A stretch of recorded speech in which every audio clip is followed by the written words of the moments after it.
Hello, welcome to Jason Cavness Experience. I'm your host, Jason Cavness. Our guest today is Wesley Nicholson of Two Maids of Kent. Wesley, thanks for being here today. Hey, thanks for having me, Jason. I really appreciate the opportunity. So, you do a lot of traveling. Can you talk about some of your travel adventures? Yeah, thanks for bringing that up. So for me, travel is such a big deal. I've been to count 93 countries at this point, but one of my fondest memories of traveling is going to be back in 2015. Me and my brothers bringing in the New Year's in Czech Republic. His name is Leander Nicholson. Shout out to him and his company, Believe Land. And I remember he was getting off the plane. I was there waiting for him right there, and he was coming in. I remember getting off the plane, going through all the things he had to go through, and I just remember seeing a big smile on his face, and we just literally got off the plane, got together, embraced, I think we caught a bus at that point to our hotel, and we hung out in Budapest for a few days, and brought the New Year in there, and it was really good time because I remember this is where I kind of fell in love with hot chocolate. So like he was a big fan of hot chocolate before me. So we would go places and first question he would ask the restaurant, do you have hot chocolate? Do you have hot chocolate? And if the answer is yes, we would stay there and have hot chocolate. So that was a really good experience for me. And then we caught the train from Budapest, and then we went over to Czech Republic and spent the time there. And I remember seeing him so fascinated because in the lobby of this hotel we were staying at, they was playing live music. It had this grand piano, and I remember he would go down there every day around 6 o'clock and eat and just be hypnotized by the woman that was singing and the guy that was playing on the piano. I would just come down there and just see that, and I was just like, wow, how hypnotized he was by. And that was by far, even out of all the countries I've been to, every place I've been to, that's probably by far my fondest memory, one that I'm always thinking back to and looking forward to doing that again with my brother. So, you're 93 countries. Are these countries you actually spent 2 or 3 days in, or you also count like countries that your plane just landed in and had like like layovers and stuff? Because some people do that shit. Exactly. I don't know if you know this, but there's actually a club out there that like once you get to 100, you can be part of their club, and you got to like submit an application and so forth. I forget the name of I researched this years ago, but to answer your question, no, mine is I have to spend at least one day there. I have to eat the food there. It can't be I'm just at the airport hanging out, having a beverage or whatever the case may be. I literally got to leave, spend some time there, and that's how I recognize if I'm in that country. So there's no layovers, there's none of those things, or like if you're on those bus tours, you kind of drive through. No, those don't count for me. So you're the type of person who like each country you eat McDonald's. So you can say I eat all the McDonald's, or you're like, no, I'm not eating McDonald's. Hey, all my friends make fun of me about this, but like that is a to-do list on my own. When I go to every country, I got to do 2 things, or 3 actually. So the first one is I got to go find postcards. I send postcards to all my family and friends about my experiences there. So my mother at this point, she has well over 300-400 postcards from me, whether they're domestics or internationally. And they dating back to 2000 when I first joined the military. And the second thing is McDonald's apple pie. So it used to be that McDonald's, I think it was a Big Mac rule to see if they're all the same, whatever the case may be. For me, it was see if apple pies are the same, if they cost the same. They don't cost the same, and they are not the same. So you go some places in Europe and they got like some custard apple pies that are really good. Like they got like a whole section of desserts. You go to some places like in Japan, that's my favorite place with apple pies. They really deep fried. Are you talking about the one at Tokyo Airport? Yes. That is the best McDonald's ever. It is. It is the best McDonald's ever. Like the food's so good. Like you go there, because when I stayed in Korea, we would go back home, always go to Tokyo Airport, and that line of McDonald's be always like man, like. And it's really good. It's really good, yeah. I don't know if they use fresh apples or anything, but the Big Macs are good. Yeah, it's really good. I haven't had the Big Mac. So, and the other thing that I always do, believe it or not, is as long as I got time, I try to go to a movie theater. I'm a big movie buff, so I try to go to the movie theaters. I'm big into the matinee or whatnot. Yeah. So anyhow, I go there just to see what the settings are. I know some countries, they do the intermission halfway point. You can go out and catch a break, use a bathroom, which I really enjoy. They give you like a 15-minute break. Yeah. Some places you sit on the floor. Some places you sit on the bench. Some places they let you smoke. Some places they talk throughout the movies or whatever the case may be. So for me, that was like always a social experience to go see what the movie theater was like and how much it costs and who win and things of that nature. So those are the 3 things that typically I always have to do when I'm in those countries. And you've been to every continent? Yes. Okay. So what's the country you've been to, like you had a good time, but people are like, man, I don't believe you, because there's no way you had a good time in this country, right? And I might have because they had a bad rotation, or Yeah, I think for me, this is years ago. I was in B school, and I had the chance. I was studying Mandarin in China, but I had the opportunity to go to Tibet.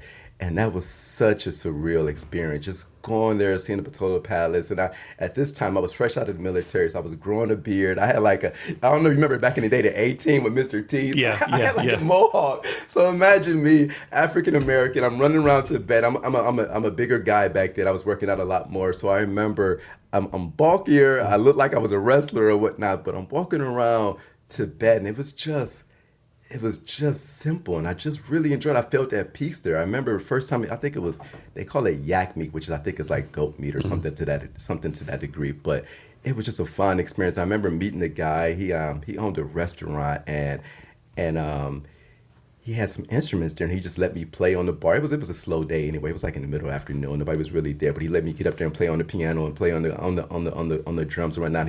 He spent some time in San Francisco, so his English was pretty good. But he was just kind of telling me about what it was like in Tibet and things of that nature. But to me, that was one of my funnest experiences outside of the one with my brother. When I think about like how at peace I feel when I was there. Isn't it like funny, or maybe not funny, but how other countries, like the pace is slow, it's more relaxed, it's like more like community. Like when I went to States of Italy, like every day, siesta, try to 3 p.m. Been to Vietnam a few times. It's like they work hard, they play hard. It's like in America, like bam, bam, like stressful work. And of course, we produce more stuff, more entrepreneurial. Like, what do you think about America? We pretty much won the world militarily, economically, culturally, right? Well, there's a price for that, right? Like, do you want to be living in America? It was like bam, bam, bam, or like go to a country like, I don't know, like Montenegro, or Chile was everything that's kind of more relaxed. It's everything has a payoff, right? Exactly. And I think that's like one of the reasons why I enjoy traveling, because it gives me a chance, like, as you get to know me and other people know me already, I'm really about peace of mind. I'm really about owning my time. I'm really about being intentional. And when you go traveling, you get a chance to see things differently. So for example, if I had a pen in my hand, and here in America, we might look at that pen and say it's a writing utensil. You go somewhere else, it might be a doorstop. You go somewhere else, it might be, they take the pen out, it might be a medical instrument. It could be whatever the case may be. But for me, it's always been about going outside of the country and getting different perspective, getting different viewpoints, getting a different way of seeing life, or bringing other things back home that you can incorporate into your own life and find your own peace. So that's what it's always been about for me. So of the 93 countries you've been to, so every country I've been to, this has yet to happen. I've never been to a country where I said, man, these people fucking suck. Or these people are rude. Or these people are like me, right? Have you had experience in 93 countries? Had any country where like, man, I don't like these people? I haven't had that experience. I think for me, it's still difficult to travel in Africa. And it has nothing to do with the culture. It has anything, maybe it's a little bit of the culture, but for me, it's about me. I'm a very punctual person. So if the flight says it's going to take off at 4 o'clock, I plan on that flight taking off at 4 o'clock. Yeah. Or if here in America, you go to McDonald's, you expect your meal to come to you in 3 minutes. That's not the case in Africa. No. So I wouldn't say I hate it. I would just say my expectations and who I am as a person was not aligned with how they operate and how they go about things. I remember like catching a flight. The flight was late. My luggage didn't show up on time. The tour started late. And I'm like literally just like, how is this like happening? How this continent operate, yeah. Exactly. But they just live on their own time and it works for them. It's built into their culture. They all realize like, hey, yeah, we're going to meet later today, but what time is unknown. And once you get into it, you're like, okay, I can flow with this. This makes sense. But like for me, when I first got there, it was just so hard. 'Cause being in the military, you just punctual. Yeah, you're like, just this needs to be done at this time. You're late if you're 5 minutes early, that kind of stuff. And I still live by those rules. Yeah, it's hard to get over there. Yeah, exactly. I try to show up on time, and like, it's like, I don't know. It's not. I literally and a shout out to my friend Alton Stewart, owner of his franchise, 5-Star Bath Solution of King County, but he still gives me slack. Even me and his fiance, we go out and I give him slack about one time he was 3 minutes late, right? And I'm like, dude, what I could have did with those 3 minutes? I know, right? And he's a Navy guy too, so I've been giving him slack about it. But over time, I'm like, he was late last night, but I'm not going to comment on. He was 1 minute late. We met up for to go act on downtown Seattle, and he was a minute late. He said he was on time, but I was like, no, you're a minute late. But I was like, I didn't say anything, but I'm like, I'm just trying to get better at. Yeah, it is frustrating because in military, I used to be 10 minutes early. So like, you have an appointment with someone at 5 p.m. You start at 4:50 p.m. and they'll start at 5:10 p.m. Yeah. And you're like, man, that's 20 minutes I wasted, right? I know, exactly. And they think, oh, it's no big deal. I was 10 minutes late. No, motherfucker, it's a fucking big deal. It is a big deal. Like, I'm here for 20 minutes. Like, yeah. But you know what I started doing at now, thankfully, they got these smartphones, so you got things to do. You can play on your phone. Yeah. You can read. You can do things to waste those minutes. But like, I'm with you. I'm literally there for 20 minutes, twiddling my thumbs, waiting for somebody to show up. And like, to me, I've been just trying to overcome that. But like at first, I just think it was disrespectful. I'm like, how are you not valuing my time? Yeah, How I are know, you, right? you Yeah, know, like yeah. Or guess me, like, so you get there for 10 minutes early. You get there, you got a text message. Hey, I'll be late. Like, I'm already here. Like, fuck it. You should tell me this like 30 minutes ago, right? So you just knew right now you're gonna be late. Like, come on now. yeah, those always get me too. And I just think about like, especially for example, like if I'm meeting somebody and we knew a week in advance, like, hey, we're gonna meet at 4 o'clock.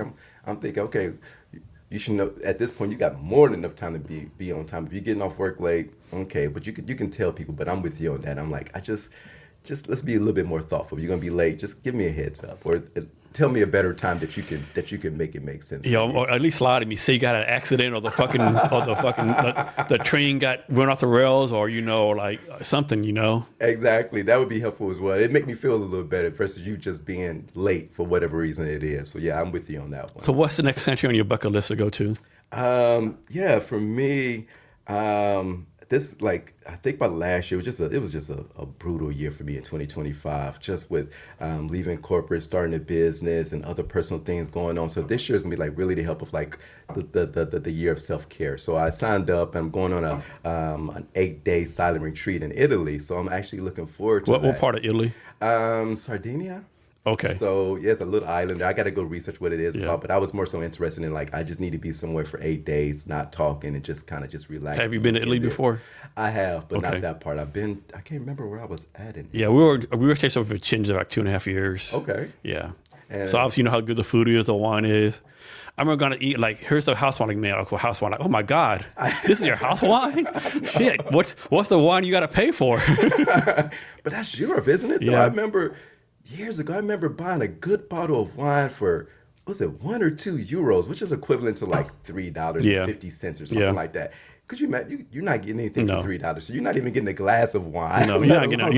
you're not getting a bottle of Boom Farms for that. No, you're not even getting a taste. No. They're not even going to open that bottle for you. But yeah, they're cheap and easy. But yeah, Italy, I'm looking forward to it, man. I'm really looking forward to just the reset and just doing nothing and thinking about nothing, or not thinking about Yeah. nothing. Still stuff to think about, but the idea of just being silent and just meditating for 8 days straight, I'm looking Are forward you to going that. by yourself? Is like some kind of travel? No, I'm trip? going by myself. Okay. Yeah. So yeah, it's one of those things where it's just a self journey going there. And So just why that place versus all the other places you could have went to? Convenience. It's Convenience. the first place I saw, to be honest. Okay. Like I was looking online some other places, but this one showed up, and some other one showed up below it. But this one was just happened to fit the timeline I was looking for. I was looking for something in April versus May, June, July, Yeah. and this one just fit the bill for April as well. Sardinia, it's like an island, right? It is, yeah. Okay. Yep. I'm trying to throw in another. There's another island or country over there, Malta. I'm trying to look into bringing that in as well. Maybe Yeah. go there for 3 or 4 days, since I'm already there and I got to spend 20 hours getting there. So you might as well throw in a second country to get that list in 94. So I don't know much about Malta yet, Yeah. but I plan on researching over the next few days and learn more, book some lodging and things of that nature. But it should be a great experience. Man, you're gonna have a great time over there. Just Italy. I mean, yeah. Like I never had a bad meal in Italy. Like so, we were tasting for 2 years with Vicenza, and like so one time our friends of ours says, hey, this is kind of far away. We have to go to this pizza place in a town called, I think it was called Gazzo Zazzo, right? It said, hey, it's like it's a hole in the wall. We got to go, right? So okay, we'll go, right? And as we go get to it's like July, it's like hot as fuck, right? 95, 90, right? And we get there, the line like, man, this at least be at least a 30-minute wait, not an hour wait, right? And we get inside, it's so hot, right? No air conditioner, right? And there's flies everywhere, right? I mean, like flies everywhere, right? And like, man, maybe we need to leave. Like, no, we're already here. Let's get the pizza, right? We ate the pizza. To this day, best pizza I ever had. Really? It was so good, right? Wow. It's like had one stove. They made a pizza at the time, But I feel like aren't they known for pizza though? Yeah. Over there, pizza, gelato, red Yep. wine, or I Yep. think it's not a Malbec I'm thinking about that they're known for. It's another one that began with an M. Maybe it is Malbec. Merlot. Maybe. I think it's might be below. Okay, yeah. okay. I know it's one of those. I'm not really big into wines, but I remember drinking that there. It was a bit strong too. So, hey, you know what else I forgot to mention when it comes to travel? What I try to do is I even do it here domestically as well, is whenever I go to a new city, I try to find the oldest standing restaurant and go eat there. I don't know why, but it just became like one of those things that That's I started nice. doing. And it's pretty cool, actually. You go there, you're like, what do you got? How did you guys stay alive? I know, right? Some of these restaurants are been here 50, 100 I know. years. I don't know if you know this, but the oldest restaurant today is in Madrid, Spain. I forget the name of it, but like they got this wood oven that they do, and I think they cook pig and things up there. I went there back in when I was in Spain studying. I was there back in like 2014, and that was the oldest restaurant in the world. And it's just it looks it too, but it got character to it. Same with Portland. Portland's oldest restaurant. They got the moonshine and things like that. You get a taste of like old history when you see these restaurants, and it's been passed down. Sometimes passed down from generation to generation. Sometimes they bought by somebody new, but some of those things still last. But to me, it's just super cool to see something that's been standing. So how do you find the oldest restaurants? Just Google it or something? Yeah, Google search it. Okay. And that's the simplest way. Sometimes it's a little harder. Sometimes like they don't go off of like dates, or sometimes they don't have the records. So sometimes you got to do a little bit more searching. Maybe sometimes multiple places says two different things. So you just go to both and just say you've been to both for the most part. Yeah. And so do you like try to go to 1 or 2 countries a year, or you just kind of wing it? Actually, lately now it's 1 or 2 things that slowed down for me due to work and starting the business. But it used to be 5. I was trying to go to 5. I usually do some during the off season to keep the price down low where everybody else is kind of focused on getting their kids to school and things like that. So usually I'm doing a trip in like February, March when it's like low travel season. I'm doing another one typically in like around December, around my birthday, and then if I can fit one in around the summertime if I can. But typically I try to hit up 5 a year for the most part. So I'm guessing you have no empty space in your passport anymore. They offer the ones where you can expand them now. Yeah. So I end up getting that, but I got a recent one maybe 2-3 years ago. So I got some work to do. Yeah. Any favorite airlines? No, I'm usually just whoever's got the best timing and the best deal. cheapest for real. Okay. Typically, and then I'm and all my friends, they make fun of me. I'm very frugal, so I'm like I refuse to buy business class. I'm really just. Okay, I'm sure you got fucking millions of airline miles. You probably first class every time you wanted to. To me, but like to me, it's like if I do that, that's only 1 trip. If I do economy, that's 3 trips. So that's 3 countries I can get to versus 1. So it's always been for me about quantity and being strategic. Yeah. I mean, you got to spurge once in a while on yourself, though. Yeah, but I usually do that sometimes and sometimes in a hotel, get a nicer hotel or get a better meal. Just the flights. Being as a younger man, I have more energy. Maybe as I get older, I might have to splurge on like a 12-hour flight. I might need a little bit more leg room. But we're talking about a young 30-year-old me or late 20-year-old me. No, I can sit in a regular seat and make that work. Yeah, that's true. So you also have a love of tea. I do. So you're a tea guy over coffee? I am. My grandmother at a young age gave me some Black Folgers tea as a kid. And it was absolutely disgusting. Yeah, Folgers coffee is disgusting, yeah. I mean, nothing against Folgers. I'm just not a coffee person. But I just remember imagine a 6, 7, 8-year-old drinking black coffee, just a sip of it. That just turned me off for the rest of my life. And bananas. Okay, no bananas? No bananas. But for tea, I love afternoon teas. So you do like the whole, like almost like a ceremony thing for the tea? They got a few places here in Seattle they can go to. In Victoria, they really up in Canada. They do a really good job of the afternoon teas or whatnot. Those Brits really got it right in the middle of the afternoon. They kind of just sit down, have a cup of tea and some cucumber sandwiches without the crust. Yeah. So I'm guessing you do the hot tea versus the cold tea? I do. Cold tea. So no sweet sugar tea like we do down south? No, I can't do it. But hey, honestly, that sweet tea is really good with some boiled peanuts. It is, yeah. Sweet tea is very good, yeah.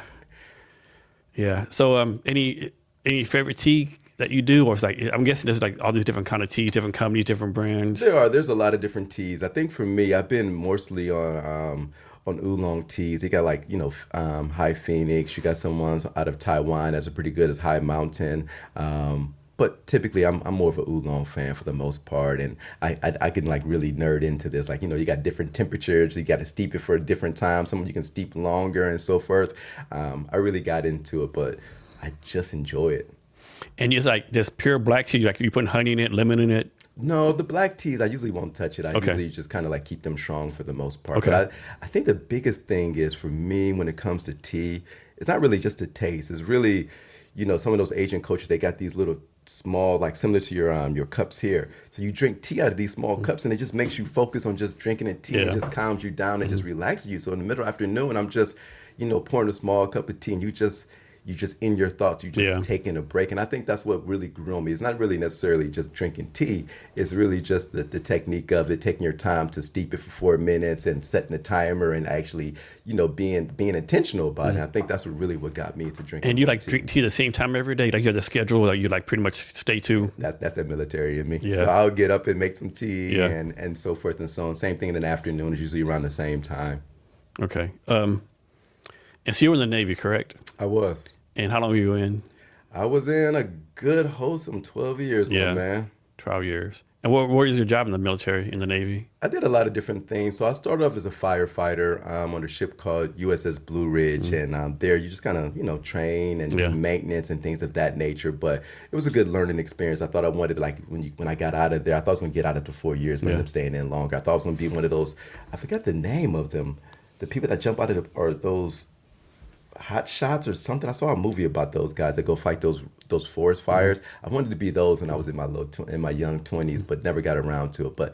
And then I did some recruiting duty back home in Cleveland, Ohio. That was really good. I think even to this day, changing people's lives. Like, I imagine like a young me or maybe even a young you. I'm not sure what your experiences were before you joined the military, but when I was getting out of high school, I didn't know what I wanted to do. I didn't know if I wanted to go to college. I didn't know if I wanted to join the job force or, do those things. So the military was a good way for me to take a pause and get some discipline and see the world. Then the last 4 years, I was what they call as a career counselor. You sit down with people and talk about what their career changes are. They want to stay in, get out. And I did some other collateral duties in terms of like being a drug and alcohol abuse counselor, physical fitness and finance and things of that nature. So it kind of made me a bit more well-rounded and having those difficult conversations with people and helping them get out of their own way to become successful.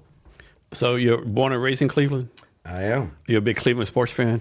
I don't watch too much sports, believe it or No. not. But if you ask me, I'm a diehard Cleveland Browns fan. Man, like, I know.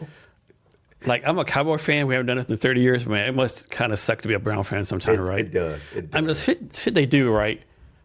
I mean, like, y'all had Baker Mayfield. He won a playoff game for y'all. Y'all kicked him the fuck out, Signed Deshaun Watson's multi-billion-dollar contract. It's like, I don't know, right? And then, like, y'all draft Dylan Gabriel and then Shedeur Sanders. I mean, he had to know, like, if you draft Shedeur Sanders, all the stuff that goes on with him, right? And then, like, I guess y'all hired a new coach, and, like, they're getting blasted on TV because, like, he's like, so, like, I'm not saying unqualified, but, like, there's so many more better coaches than this guy, right? Yeah, I didn't really keep up with the personnel changes they had. I think I just really tuned in when they were playing against the Seahawks. Yeah. Because my brother Daryl, he made a bet and he lost. He had to buy me a nice, expensive Cleveland Browns Chubbs back when he was the running back jersey. So that's probably the only time I really pay attention to them. And obviously I pay attention to the Super Bowl and big events like the Seahawks when they won and seeing that stadium just blow up when they score and when they win. It's just really amazing to kind of be part of that energy. I remember I went to go spend time with Eddie Lincoln, him and his family, and watch the last game. And I remember when I was leaving there going home, and like it was this guy on the freeway sitting outside of his passenger car waving a Seahawks fan at night. And I'm like, this is insane. Like on the freeway doing 55 miles an hour. I'm behind him like, this is insane. But I love the energy that I know, I know. Did you see when they played the 49ers in the playoffs and that one guy opened kickoff? Man, that place is so fucking electric. Like, I love it. The energy behind it. So I absolutely love it. I'm really happy for and I'm not a Seattle native, obviously, but I'm really happy for the city. I'm really happy that, it's bringing business here, is bringing the best out of people, get them something to talk about, get them something to kind of be excited about with the new game and things of that nature. So I think it's really good for the city. Yeah. How about basketball? Are you a Cavaliers fan or another team? I've never really been a Cavaliers fan. I've been more so about the players. Somebody's gonna take your Cleveland card away. Yeah, they are. Obviously, I'm a LeBron fan. I love LeBron James for what he does on and off the court. Did you see the highlights from the game last night, Lakers and Cleveland? I saw bits and pieces of it. I was acting with my friend, so I only saw bits and pieces of it. Yes. So I saw a little bit of it. So they did a tribute video. He like broke down crying and stuff, Really? Yeah, they did a tribute video of when he I guess he scored 25 points against Boston one time in the playoffs. They saw that he just started crying. Yeah. Yeah, they think it's the last game in Cleveland because the age and stuff, but who knows, right? And shout out to him. I mean, I never met him, don't know him personally, probably never meet him, but shout out to what he does. Him and other Oh people man, he's like such. him.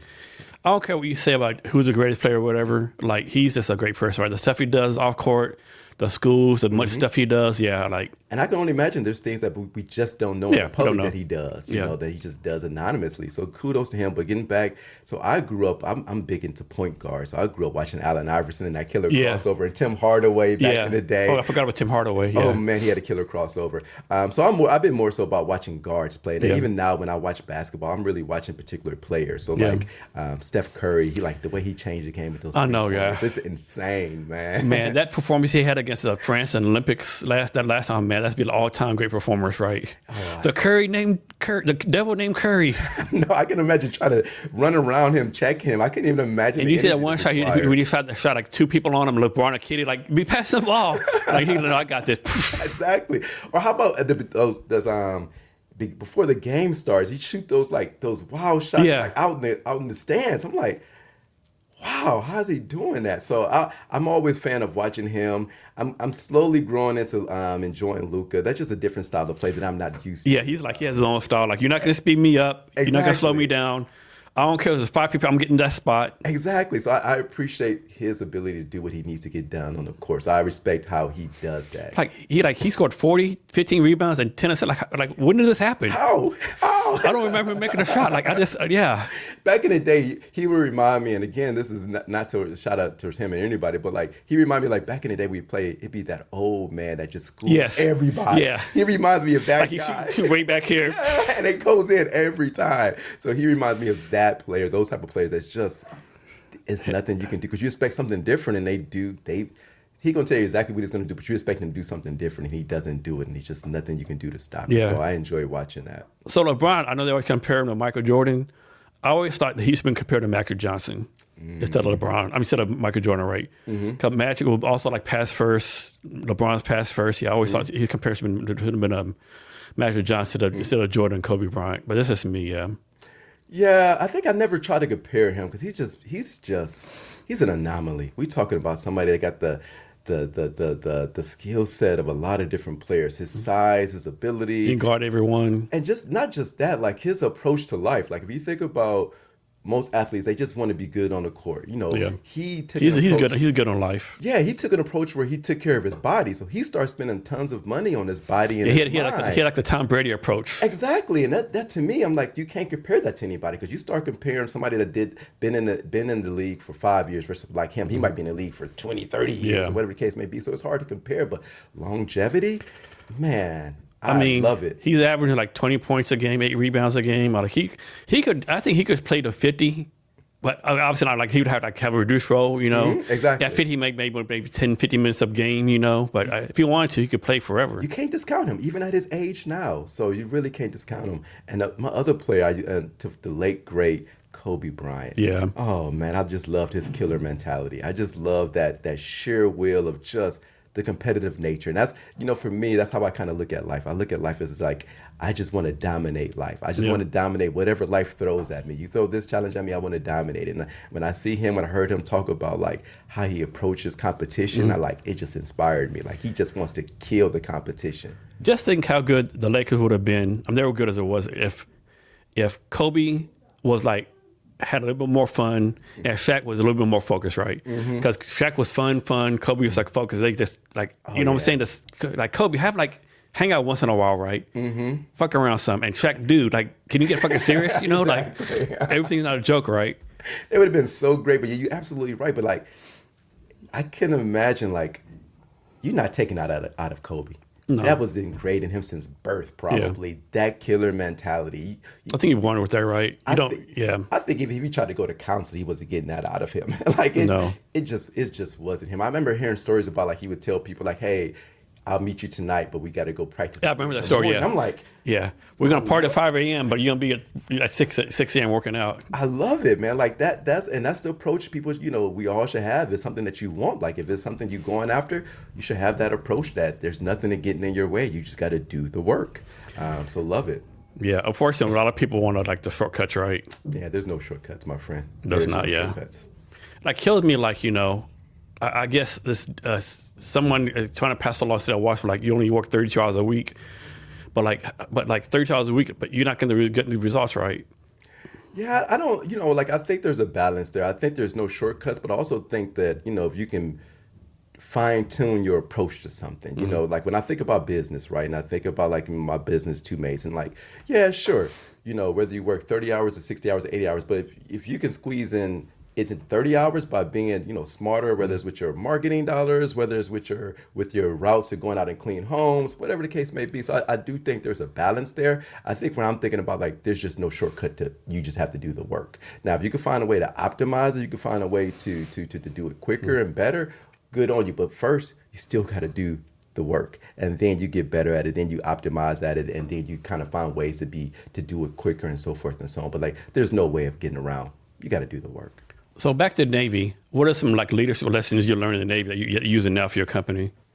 I think for me, I think you kind of touched on it a little bit, like, and my brother Leander says it best, like, whatever decision you make, whether it's in the Navy or not, it's just work. It's hard. No matter what, it's hard work. Whether you want to be this or want to be that, it's hard. So when I think about the Navy, the discipline that's required, being on time, getting up in the morning for reveille, I think it's called reveille, and then taps is at nighttime, whatever the case may be, then general quarters in the morning.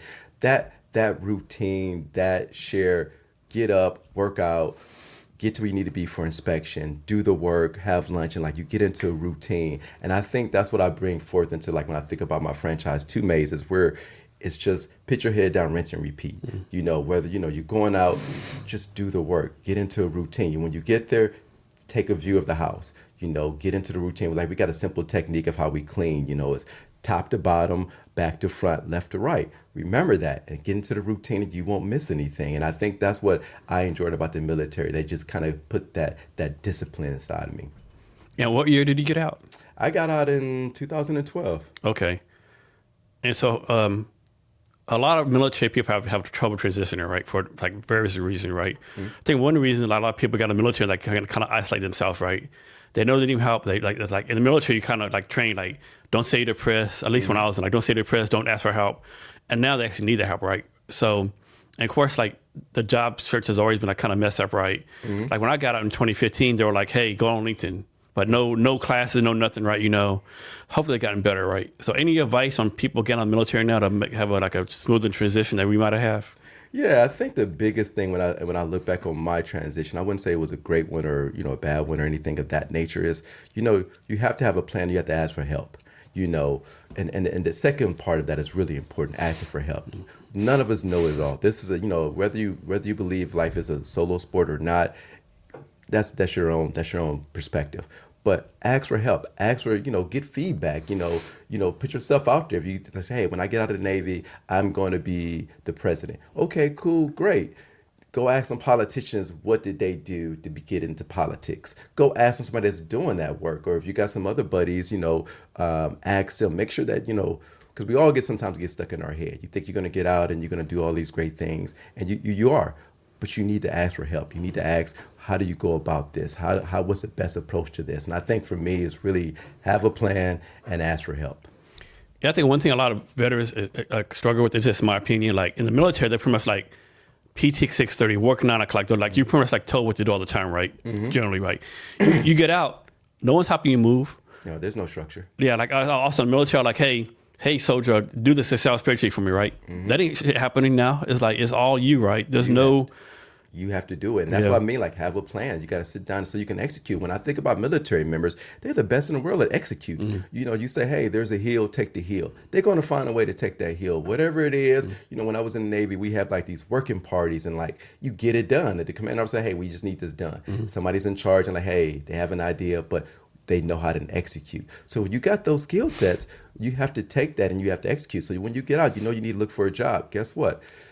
Make sure you put time and you set your schedule from 7 a.m. to noon. You're going to look for a job and put in applications. From noon to whatever time to 5 o'clock, you're going to go networking. And you stick to your plan, stick to your routine, and stick to the things that you've already been accustomed to for the last 4 or 6, whatever the amount of years they are.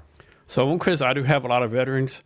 I think a lot of veterans have this attitude. It's like, I served my country for 4 years. The country owes me something, right? The country owes me a job. And I just think that's the wrong attitude to have. Hey, I'm with you on that one. Like, I can't even that's the wrong attitude to have in life in general. Nobody owes you anything, like, especially when I think about the Navy, I'm a fair person. The Navy paid you. You got benefits to go back to school and things of that nature. I'm not saying it's going to be easy. I'm not saying it's going to be hard, but what I'm merely saying is you're given a set of tools that you can go be successful. It's on you. They gave you everything that you need. You already had that. You already had you got the discipline. You got out with an honorable discharge. You got a job, an MOS, whatever that is. The rest is on you. You got to go out there and perform. No different than guess what? When you were in the Navy or in the Army, if you wanted to get promoted, you had to compete. Yeah. You get out here into the civilian world, you have to compete just on a larger scale. But don't be afraid of it. It's nothing to be afraid of. It's just work. Put your head down, do the work, and you're going to be just fine. So two more things. First thing is, I'm assuming the Navy is just like an Army for this, right? I don't think most people in America don't realize how diverse the military is, right? I think this is a stereotype is all white, like rednecks and stuff like that. But like, I know the Army is like pretty fucking diverse. I work with people all countries, all colors. I don't think the military gets enough credit for being as diverse as it is. Oh my God, it's so diverse. I just remember so growing up in Cleveland, obviously, we got, black, whites, you got some Asians, you got some, I really didn't see Filipinos. I didn't see a lot of different other Asians until I joined into the military, and you saw that. I'm like, where did you come from? What is this meal that we're having? What is this language that you're speaking, or whatever the case may be? But it's so diverse. There's so many different cultures. Even if you got, let's say, for example, Caucasians, there's diversity there. A Caucasian from Texas is very different from one in New York. African American from Seattle is going to be very different from one in Cleveland, Ohio. And you get to see a lot of breadth and things of that nature. But if you just talk about just nationality and race, it's very diverse, very diverse. Another thing, like I know in the Army, like another thing that they don't credit for is like professional development, right? Like in the Army, like if you're E4, you get in front of fucking people and you give them a class, right? I don't care if you're scared of public speaking. Like everyone, you're gonna get up in front and give a class on something, right? Mm-hmm. Exactly. That's the same experience I had as well. I remember as a firefighter, you had to get out and train. And to your point, I was a E4, and you have senior people, that's an E6, E7, and you have to take charge. My job was being a firefighter. My job was to train. So, rank went aside. We're here to do a job. I'm here to train you. I'm here to teach you. And I think those are some of the benefits, too, that we don't talk about in terms of in the military. It's that leadership. You getting out there and you taking charge of things. And they do it the best. I haven't yet to seen anybody just sheer ability to take charge and hold themselves accountable, like I see in military. One thing that's crazy, like you're in the Army, you're a brand new lieutenant, right? Second lieutenant right out of OCS, West Point RTC. You get put in charge like 30 or 40 people, tens of millions of dollars of equipment, everything's on you. And your counterpart is 20 years old, first time job, he can barely get coffee, right? Exactly.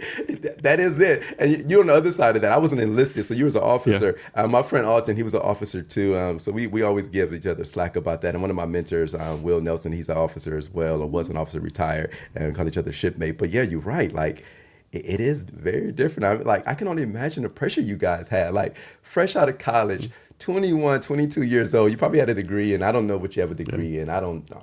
Journalism or something like that, but you were in charge of steering this ship that's worth millions, if not billions of dollars, and thousands of people to make sure it doesn't crash. Like, that is a sheer level of responsibility you may not never ever get again in life. It's just really hard. You'd be hard pressed to find somebody that's responsible for millions of dollars of equipment or billions of dollars of equipment, and you and people like you would have had it at the age of 22. Yeah. So I was enlisted first. Oh, okay, cool. Yeah, I was enlisted for 8 years. Yeah. My man. But it's definitely a different level, right? Yeah. Different level. Yeah. It's insane. It is. And so after Navy, you went straight to AWS, or you had something before that? After the military, I ended up going to getting my MBA from a school called Thunderbird. So I did 2 years there, and then I did got a job at a company called Niagara Bottling for about 1.5 years, 2 years in a leadership development program. Shout out to them for giving me that opportunity. It was a great program for me, where you spend 4 to 6 months in different departments. I spent some time in finance, sometimes in sales, sometimes in IT, sometimes in manufacturing. It gave me like a broader perspective of the whole business. And then at the time, we're talking about 2015, 2016, Amazon knocked on the door, and who am I to say no to Amazon, and the rest is history. And I came here 9-10 years ago, been working for Amazon/AWS until recently. So did you have any experience in tech at all before you went to AWS? No. Okay. No tech experience at all. No. And so what did you do at AWS? What I did, I'm no longer working at AWS. My last day, I was laid off back in October, so my last day was Monday. Okay. Still going through that process. But I had a lot of different jobs with AWS, so a lot of it kind of pulled from my skills in the military in terms of being a manager. So I had a lot of manager, leadership roles within AWS. So at one point, I was working in their ads teams, working with partners to kind of improve their ads and how they go about Amazon.com. At one point, I was working with a team called Edge, and it was kind of more so like you think about CloudFront. If you think about like if you post something in the cloud here, how it get from the cloud to your laptop or your phone, and it was CDN. And I worked for them for about 5 years, managing their renewals and sales and things of that nature. So I did a lot of different jobs within AWS over the last 10 years or so. Oh wow, 10 years. Yeah, 9 going on 9. 10. So isn't the average like thing at Amazon maybe like 3 or 4 years? It is. That was a thing. You kind of go in, do your time, because it's a grind. Oh yeah, I've always heard like it's like being in the military almost, right? It's like no, they don't fuck around. Like no, it's a grind, and honestly, it was a perfect fit for me. Like, you know, as you get to know me and other people get to know me through this podcast, or people that have already known me, you kind of know I'm a disciplined person. So like for me, it kind of fit up to who I am. Like we started talking about like, oh, you want to make a decision, you got to write a document. You got to go write about, you know, what's the pros, the cons, what should we be looking out for, what are the best plans, and some of the other leadership principles. You know, even to this day, you know, whether they laid me off or not, I'm a big fan of Amazon and what they did and what they instilled in me. Like one of the biggest LPs that I really appreciate that they have, and kudos whoever invented, I'm not sure who it was, disagree and commit. So the purpose of it is really like if you and I having a conversation, let's say you're the officer, I'm the enlisted, and you say, hey, Wesley, we need to take the hill. And I say, hey, Jason, we don't need to take that hill for various reasons. And you come back and say, we're taking the hill. But guess what? And when you commit, I got to become a cheerleader of your plan. That's so military, right? Exactly. It's so military, yeah. But I appreciate it. Like it's just like, hey, we disagreed. You made the decision. I'm going to make sure this executes. And like I take that. Like when I think about my general manager at Two Maids, her name is Tamara Coy. Shout out to her for all the work that she does. But we have a conversation, and she's in the weeds, and she knows things. I might have a different perspective, and she's like, hey, Wesley, let's not do that. Let's do this. And I'm like, I'm not a fan, but you know what? I'm going to disagree and commit. So I become a cheerleader of her idea. I'm like, hey, to make this work, we need to do this. We need to also think about this. And it's not like, oh, I'm holding back. I want to see you fail. I want to see this fail. Like, no, you become fully committed to what you disagreed about. And I really appreciate that. And I take that in terms of like my friendships and things of that nature. Like, get in line. Like, hey, you disagreed, but become a cheerleader. So how do you do this, right? And maybe you don't. Like, suppose like you're in charge of something, right? And someone works for you, and they give you like 10 different ideas, right? And you think, so, man, all these ideas kind of like ain't gonna work, right? Do you like, okay, I know I'll just throw a bone one time, right? Even though I know it might work, or you're like, just like, okay, these don't work, or you got kind of throw you people bones once in a while, if that makes any sense. It does, and I think we all do that, and I do that all the time with and I think it's just become like when you're in leadership and you're in management, you gotta give leeway to your team to kind of do what they think is right, allow them to make mistakes. And that's something I've really inspired in any of my managerial positions is, hey, you have an idea, I might not believe in it, but you see something that I don't. So let me give you some leeway, and you go around and take that through it. Just let's talk through it, let's talk about it and things of that nature. So I believe in, as I get older and going through my own getting better, believing in the word of grace and meeting people where they're at and allowing for mistakes. If you got to know me 2-3 years ago, I'm more of a perfectionist. It needs to be this, and this. And somebody coming without that idea, it's hard for me to accept it, but I'm getting to the point where I'm like, I trust you. So how do you do this, right? Like in military, what's the thing? Iron sharpens iron, right? Oh yeah, I love it. But what if you're iron and the other person's like fucking aluminum foil, right? Then you end up destroying that person, right? Yeah. Like in my early military, I was like, man, like I have higher standards, meet my standards, right? And I later on, like, okay, let me, like for example, one time I had an E6 that worked for me. Like, man, you're E6, what the fuck you doing, right? You should ever do this, right? And somebody, it's like, sir, like, look at his ERB, like, oh shit, you never done this before. Okay, and I kind of read back, right? So how do you like still be like iron on iron versus like, okay, maybe I'm fucking destroying my people working for me, right? Yeah, I think, like even for yourself, like, I mean, when I think about you starting this business, you setting yourself apart from other people that, in the same age bracket did the same thing as you, and you taking a chance on yourself. So I've always been encountering this where, it might not be steel sharpening steel or iron sharpening iron. It might be iron sharpening, like you said, aluminum foil. But I think recognizing that they're trying their best. And I think that's where I'm trying to get better at. Like, I don't have a clear answer for you, to be honest. Like, I'm working through that because for the last 10, 20 years, I've been trying to build myself out, whether that's going to Amazon and saving money, being frugal, doing these things so I can get to this position to buy a franchise. But I'm realizing that's not everybody's ability to have that level of discipline. So I've been trying to get better, honestly, my friend, just showing grace and just like believing that people are doing their best. And that's I really still struggle with it, honestly. Even when I leave a conversation, I'm like, so, but yeah, I try my best to kind of show grace. Yeah, but it's hard sometimes though, right? It's extremely hard. It's Yeah, extremely like hard. I believe everyone does their best, but man, you're fucking testing my, ability to do that right now, right? Yeah, you are. Yeah, and I really think that's a really important one because I think, like, for me, that's something I've been battling with for the last year or two is like meeting people where they're at versus where you're at. And like everybody don't have the same level of resources. Everybody don't get the same skill set. Everybody didn't have the same exposure as you. Everybody didn't get the same mentoring or guidance. And I'm really trying to put that at the forefront of my mind in terms of, you know what, this person is not you. This person does not have that, as we call it earlier, that Mamba mentality as you and I might have. When you just see something you going after. Other people are might be a little bit more shy, a bit more timid, but they want to take the heel, but they don't know how to put that first foot forward. Yeah. And I'm trying to be a better mentor, to be honest with you, my friend, like a better guidance or not guidance, or like guidance counsel, whatever you want to call it. Just trying to meet people where they're at in life. Can you talk about your sales experience? Yeah. Spent 5 years in sales with AWS, and to me, I love sales. I absolutely love it. That to me, that's like one of the last true jobs. You eat what you kill, for lack of better words. You get some base salary. Maybe it's good, maybe it's not, but you get paid off of what you do. And when I think about not just that sales, think about you. I think about other businesses out there, any business owner out there. You're not eating unless you kill something. You got to do some work. So when I think about sales, I think about you having to understand, putting the customer first, understanding what they need, what they want, and what you have. Is it going to meet that need? And being honest about it. I know sometimes sales reps get bad reps about it. Maybe they deserve it, maybe they don't. But getting back to it, I absolutely love it because you are putting yourself out there, and you have to ask yes or no. Are you going to buy this? Are you going to have my service?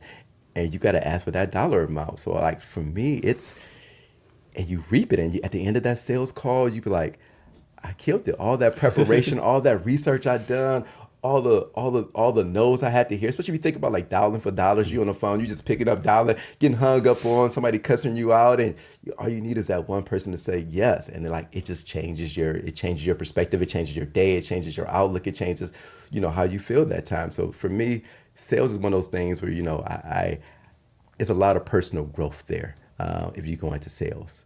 Any tips for people to get better doing sales? I know a lot of people I can't cold call, I can't cold email. I think it's a matter of like people don't want to put themselves out there, right? Yeah. They want to hear no. Yeah, exactly. And I think that's all it is. People don't want to be hearing no. And nobody really want to hear no when you're asking something, especially when your livelihood is at stake, or if you want to ask a girl out or ask a guy out. Nobody wants to hear no. Nobody wants to be rejected. And at some point, if you get enough rejection, it might start to sink in when you feel like you're less than or something the case may be. But what I will say, for people that want to go into sales, be open-minded. Be willing to accept feedback from people that's doing a really good job. Don't be afraid. Like, if you and I were working together and you were better at it, I got to come talk to you, Jason. Hey, how are you closing these deals, my friend? What are you doing? What are you saying? Like, what is it? Ask questions. I think that's the biggest thing, is being open-minded and just trying. And it's just work. Whether you're in sales, cold calling, or whether you're doing data entry, it's just work.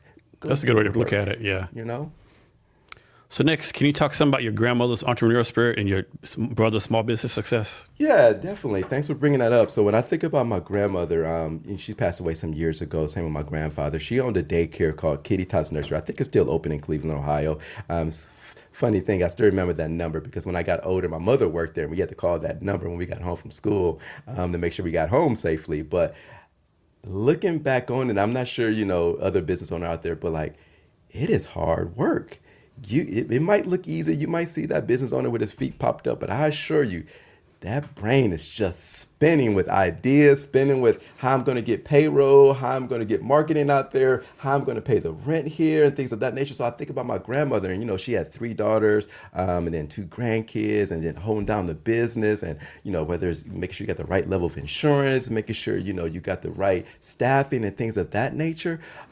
And it's a full-time job. It's more than that. 'Cause like you think about it when you're off work, you at home, you thinking about it. You thinking about when you go into your business the next day, is it still going to be there and so forth. You thinking about, right now you think about your negative Google review when somebody leaves a 1-star Google review on your business.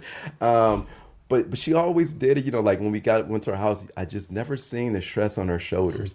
Every time I said, I don't know what she did, if she did some, some namaste or some meditation before we came over, but I never saw her stressed out about it. And I just always appreciate that. And I want to do the same thing when I go into the business when that's in tamara season. I don't want her to see a stressed out me. So, I keep that at home. And I think that's some of the things that are inspiring. I think of other business owners, you got to leave that back. You can leave that at the office and still got to be a father or a husband or a wife or whoever you need to be. So shout out to her and all the other business owners out there that's doing great things. And how about your brother? Yeah, thank you. Him, he's in the entertainment industry and he's doing this thing. Like I've never seen anybody. When I think about that Mamba mentality, man, that man's been at it for his whole adult career. So his Believe Land. So he's into the comics, turning the comics into stories and being, getting into producer credits and things of that nature. But really what I want to kind of dive into, and I think this should you start to see a theme within our podcast today is it's just work. So this man, my brother Leander Nicholson, he's trying to get his stuff out there. And what he does is he goes out there and find ways, like we talk about like data entry ways, like let's say, for example, you wanted to get into libraries.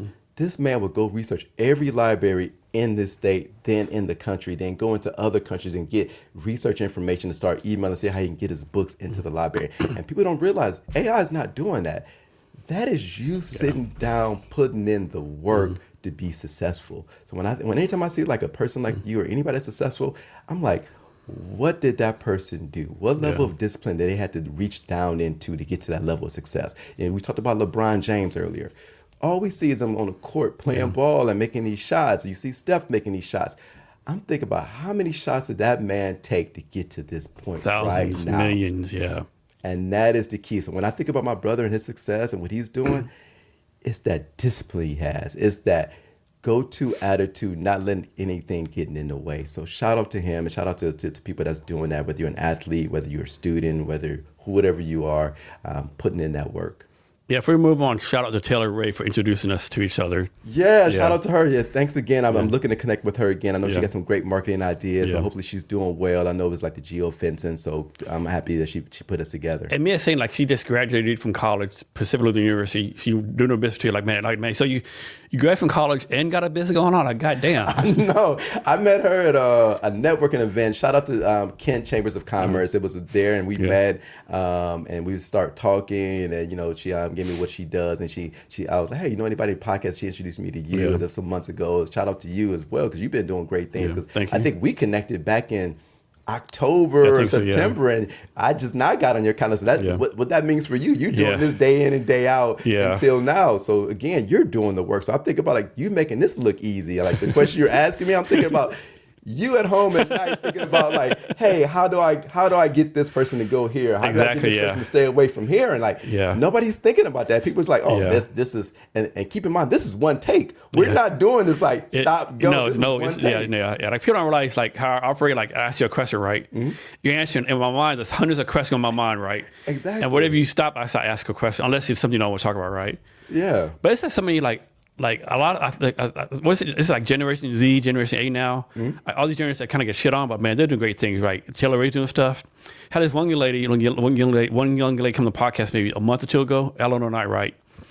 So she came to the podcast, and she finished third in the World Kayaking Championships like 2 years ago. Just graduated University of Washington, and got accepted to the University of Washington Law School, right? Mm-hmm. And she turned 19 the week after the podcast. Wow. And she thinks she's behind. And she's sort of like, no, Jason, I'm so behind. Like, I'm not doing enough. But you know what? Honestly, about that, Jason, like if you talk to anybody similar to you or myself or anybody, They think that we think we're behind. we think we're behind. Yeah, I We think the same thing. behind. Yeah. I think the same thing. Like you can make me a billionaire right now, and I'm like, man, I'm poor. Yeah. You know, and like billions is a lot of money. 1,000 is a lot of money, but people like that, we think we're behind the curve. We think we're not doing enough. We think somebody else is out there doing twice as much. I'm thinking she's 22 and 3, like, 19. and to make it worse or better, at the age of 15, and she still has a business. At age 15, she started a business. She runs all the swimming pools, lifeguards in the city of Kirtland. Oh wow! Shout out to her. Yeah. I'm looking forward to future success for that. Like Yeah. but it's that work ethic. Yeah, but then it makes you like even have more motivation yourself, right? Like, damn. At least for me, it motivates me even more. Like, man, and it's not like I can't go back to 19. Yeah. But it's. I was 19. I was fucking smoking dope, doing stupid shit, like, you 19, know. I just got into the military. I think at that point I was a vegetarian because I lost a bet in culinary school. Funny story. I literally. It was me and I think an old friend of mine's, Dewan. We still chat. He ended up joining the Air Force, but we was workout buddies back then. I remember he was something about a class. He was like, "Hey man, if you do this, you can't eat meat for a week." And this is back and what made it so important is like in culinary school, they have these courses. One is soups, one is like foundation. You got to learn about the different bases of soups and things of that nature. And there's a pastry class or baking class, but there's one called meats and seafoods.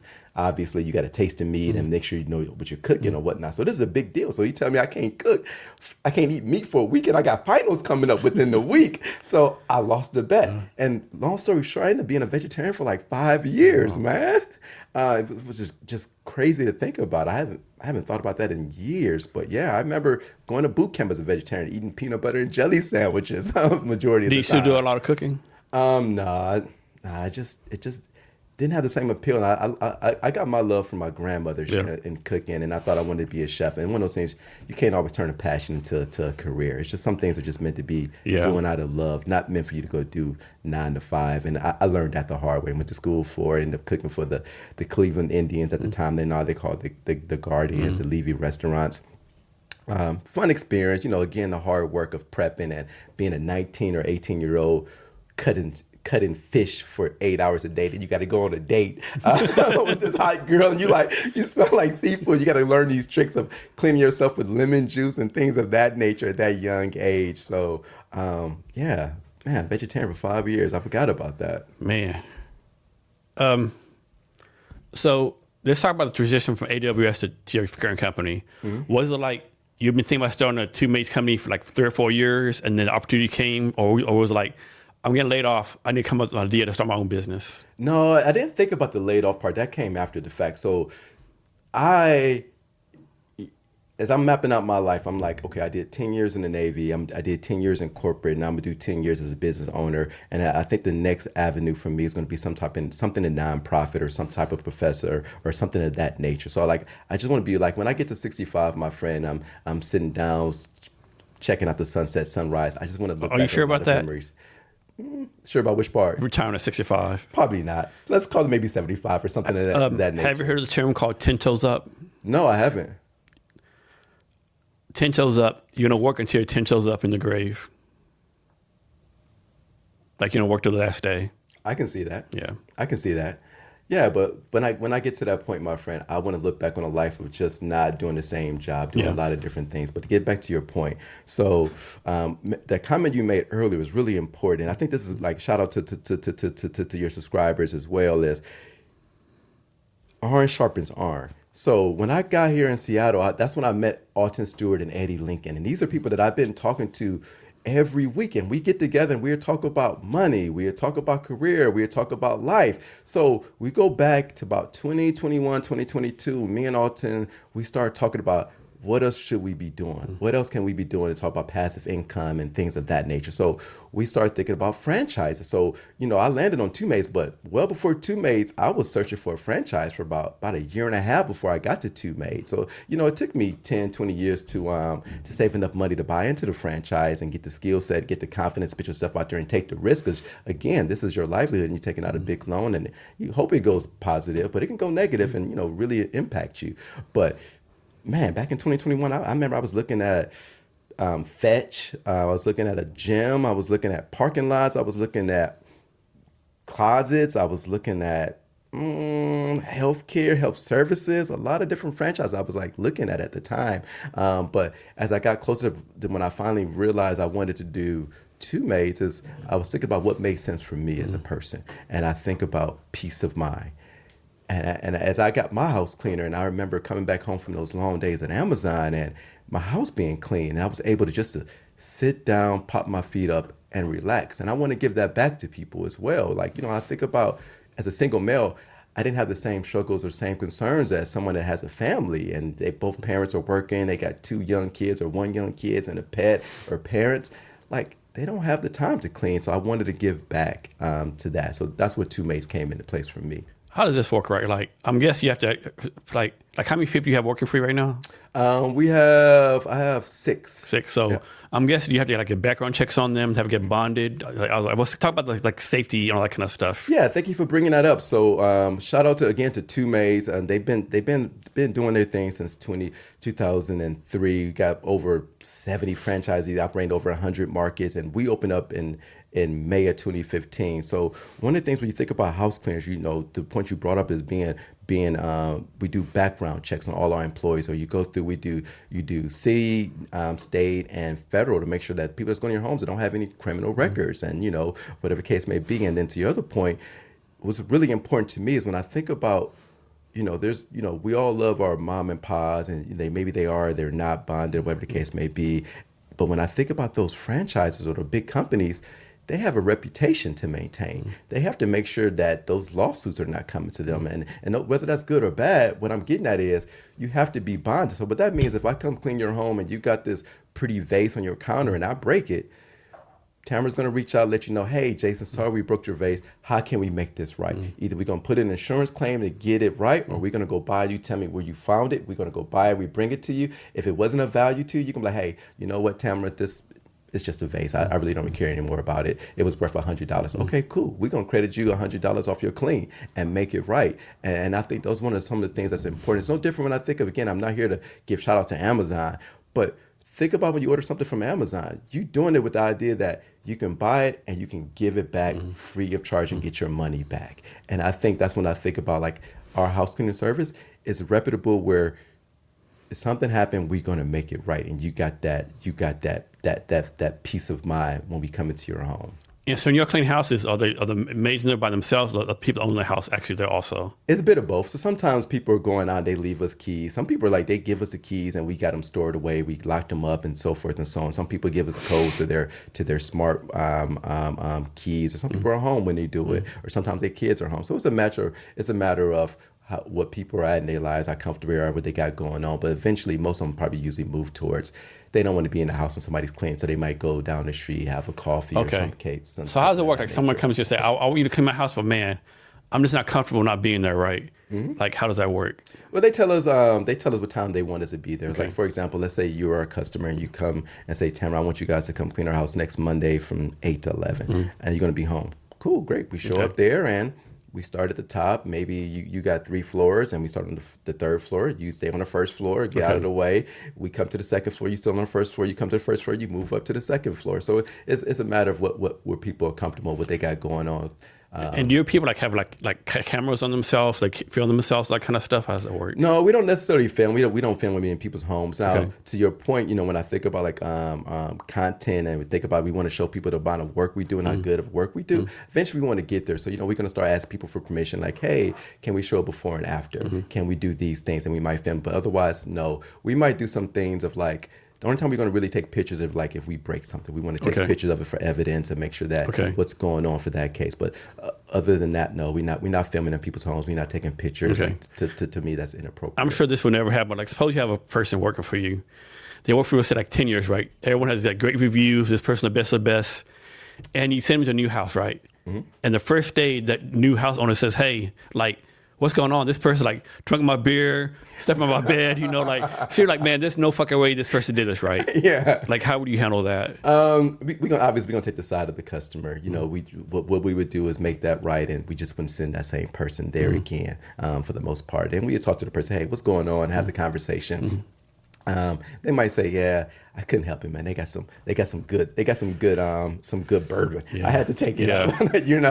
I'm like, hey, we can't do that, and we're gonna have to let that person go, especially if they admit to and they did it. And I mean, what if they didn't do it, right? And this customer just made some shit up, Yeah, in that case, we usually just don't send them to that. We won't send them back to that house. And then obviously we're gonna take note of that. Let's say, for example, we got to still protect our people as well. Yeah. So like, and I keep picking on you, and I'm not picking on you, but like, we go there and you say, hey man, Wesley came in my house and he drank all my bourbon. Yeah. All right, fine. All right, get it. We bought you bourbon again. Yeah. We come back out. Next time there's Tamara comes and clean your home, and you call us back. Tamara drank all my bourbon. We like, hey, you know what, Jason? Yeah, maybe you need to hide your bourbon. Yeah, you need to hide your bourbon, or you can't be our customer anymore, because like something's not right here. Yeah. Like, so that's what we started taking a look at. I think my fear, if I was like a maid, my fear would be like, yeah, I'm cleaning this person's house. How do I know I'm not going to be accused of doing something right?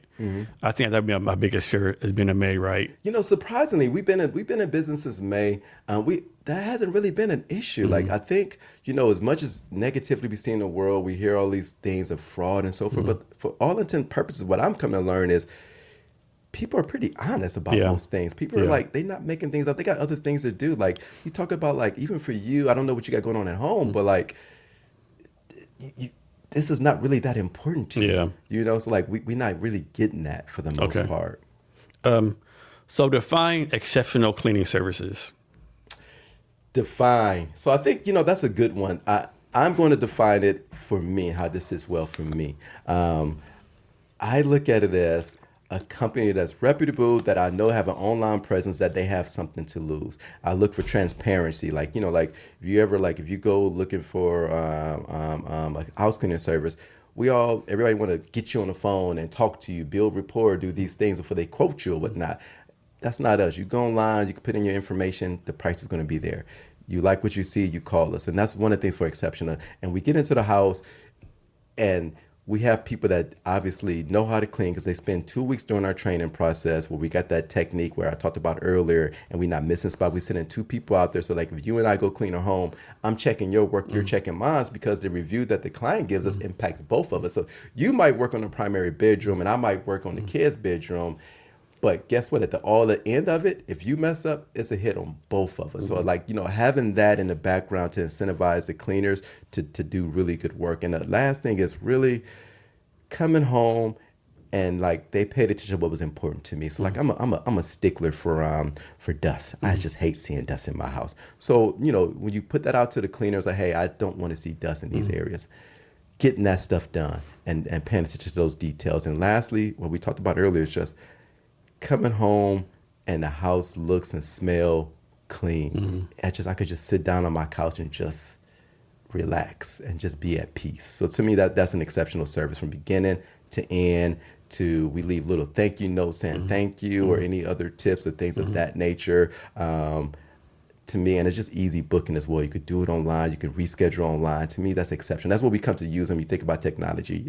Remember back in the day, you had to call a taxi to come get you. Now you got an app, and you hold it up. Hey, color blue. Your color is blue. You're my person. They say, hey, are you Wesley? Yeah, I'm Wesley. And you get in the car or whatnot. So that's what technology is providing, and I like that. So you can hire someone, right? Is it like, hey, do you have like a test room that's like dirty and nasty? You say, hey, clean this room for me as a test case. You know, like before you hire a software developer, before you hire a software developer to do some code for me, whatever. It's like, do something like that? No, we don't have that, unfortunately. Typically we just, we send them out with other people that's trained and get them trained up that way. Or like, if, for example, like friends and family. We got a bunch of them that we can go clean their homes, and we do it for free to get the people training and whatnot. And they're not super dirty or anything. We don't have that, but I like where you're going with that. But like, that's an expense. Yeah. I got to go rent something out, keep it dirty, and then clean it. Then I got to go re-dirty it and so forth. But I like the idea in terms of training and what to expect. Can someone's house be too dirty and too nasty to clean? Oh yeah. Okay. What's the red flag or whatever y'all want cross? I think for us, obviously, it's going to be like some level of insects or rodents in the house. We're not going to come, or we see something like black mold, we're not coming because we can't touch it. Because dog shit everywhere. Exactly. You're like fucking dog shit in the fucking living room. Yeah, exactly. But there are services out there, and kudos to them. That's what they specialize in. They got the cools. They got the hard chemicals to get those old stains out. That's not who we are. That's not what we're going after. We're more so like, dirty, moderate dirty, and we're gonna get you to clean and keep you clean. We're more so, if you think about like plug and play. Okay. When you think about like, I don't know what kind of coffee you drink, but you know where to go to get it. You know how to plug it in and how to, get in I see your little machine over there, and it's just plug and play. Yeah. And that's who we are. We know, we want to get to know you. We want to be part of the family. Every Thursday we come into the house like clockwork. When you come home Thursday evening, the house is going to be done. We're for that. How about if like your maids, so the maids go like, is it one maid, two maids? Like how many people go to the house? It just depends. It just depends. Okay. Like if it's a small home, like for example, today my house is getting clean, so we send one person to there because it's a smaller home and they can do it by themselves. But if it's a bigger home, we send two. But on average, we typically send two maids out, and we do it for several different reasons. Obviously, the safety of them, sending two people out. Yeah. We also do it as a way to kind of do quality checks. So like if I go clean a primary bedroom, you coming behind me and saying, "Oh, hey, Wes, you missed a spot." Yeah. Same thing if you're doing somewhere else. So typically we like the two-person approach to things. Has this happened where like you have two maids, right? And the owner of the home apartment's there, and the two maids say, "Man," Wes, like, this lady talks the whole time. She told us what to clean. Yeah. She took the mop away. She started cleaning for us. Why are we even there, right? Yeah, we've had that, and I think people also, to your point earlier, some friends of mine told me they do pre-cleaning before the cleaners. It was crazy, right? I'm like, why would you do that? It's crazy. Now, that's craziness. And I think I don't know what the psyche is around that, because you don't want to be embarrassed. Exactly. I don't want my house to be like that nasty. Exactly. But to answer your question, like, we do get some people that just, they might be a little older in age, and they just, maybe their family doesn't come see them much, and they just want to talk or something of that nature. So we do get some talkers that talk to the professional house cleaners as they're going around cleaning. I have yet to hear where somebody took a mop out of their hand or any type of material out of their hand and showed them how to clean. But I it's going to happen. It's going to happen, yeah. And honestly, I kind of want to be a fly on the wall for it, so we can see some training on it. That'd be so funny. It would. So how do you find your people that work for you? We use, I think we use Indeed. Indeed, okay. I think we use Indeed, and we post on there and we find applicants. She does interviews every week to kind of keep our pipeline going. Because and again, it's just the nature of where things are at.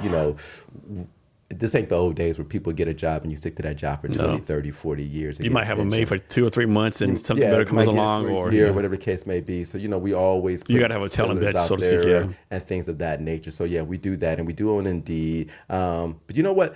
Seeing your LinkedIn account made me think about I'm thinking about us having like a LinkedIn page, but I'm not sure that's of value for us in terms of we're not a Microsoft or a Google and things of that nature. And I'm not sure the people we hire are going to be on LinkedIn as well. But it's a thought that I'm thinking about. But we are on Facebook, we are on Instagram and things of that nature. How about this?